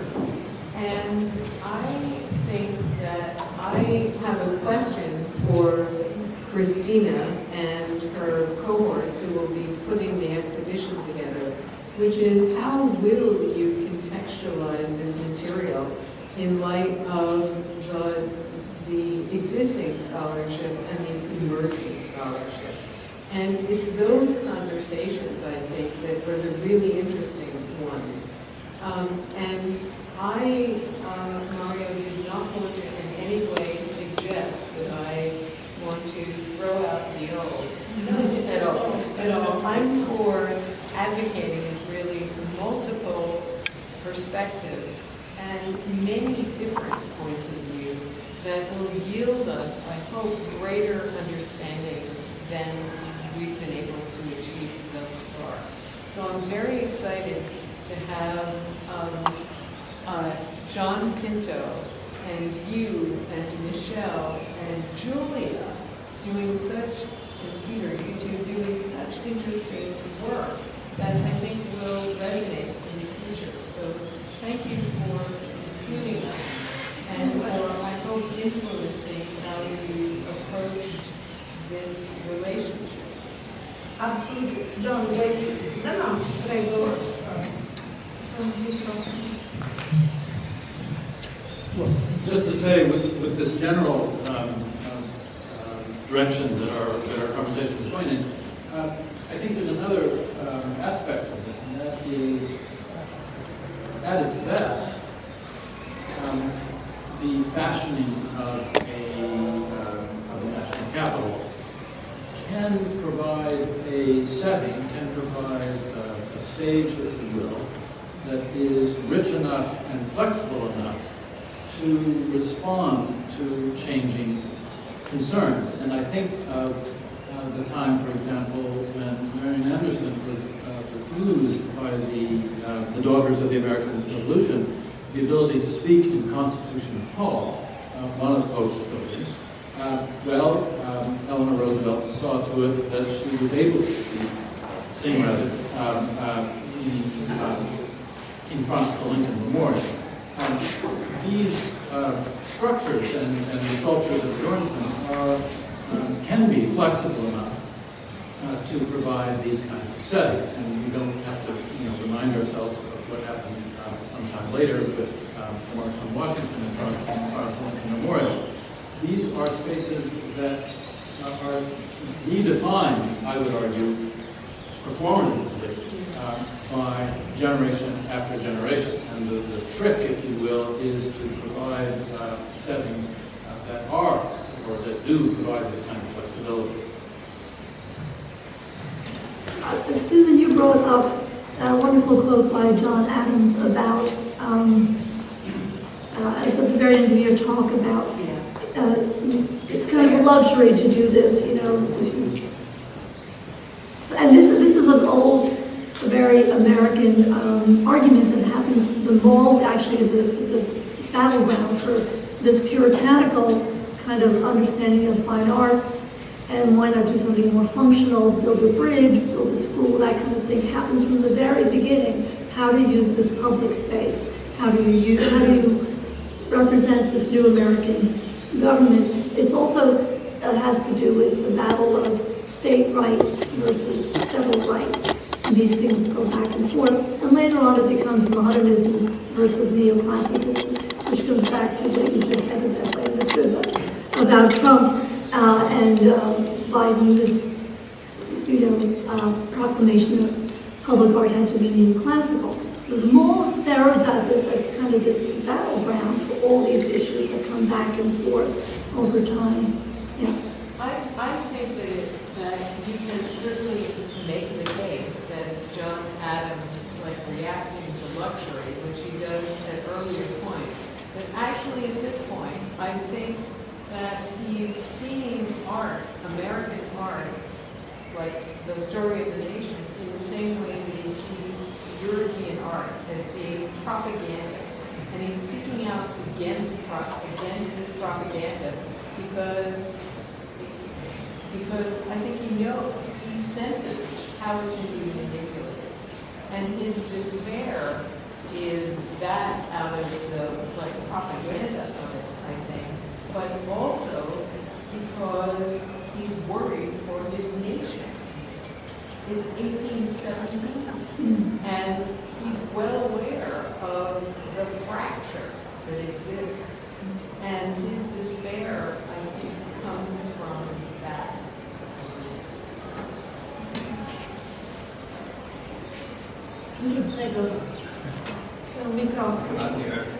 Okay.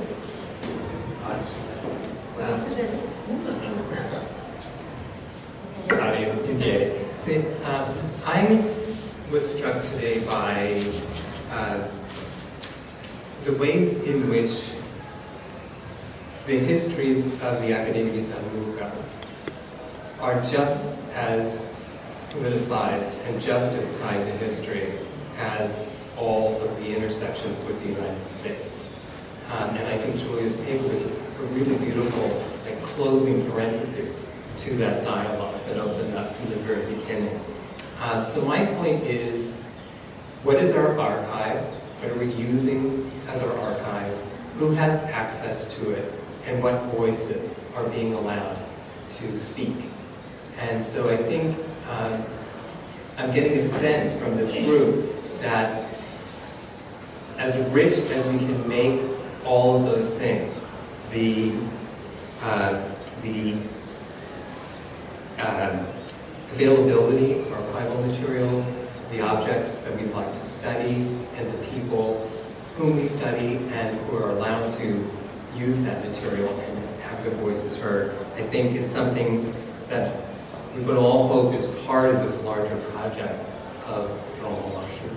So just maybe putting a bit of a Pollyanna-ish gloss on the big problems that underlie all of this, but I do think that the ideas and the voices shared here point in really fascinating and rich directions for the future.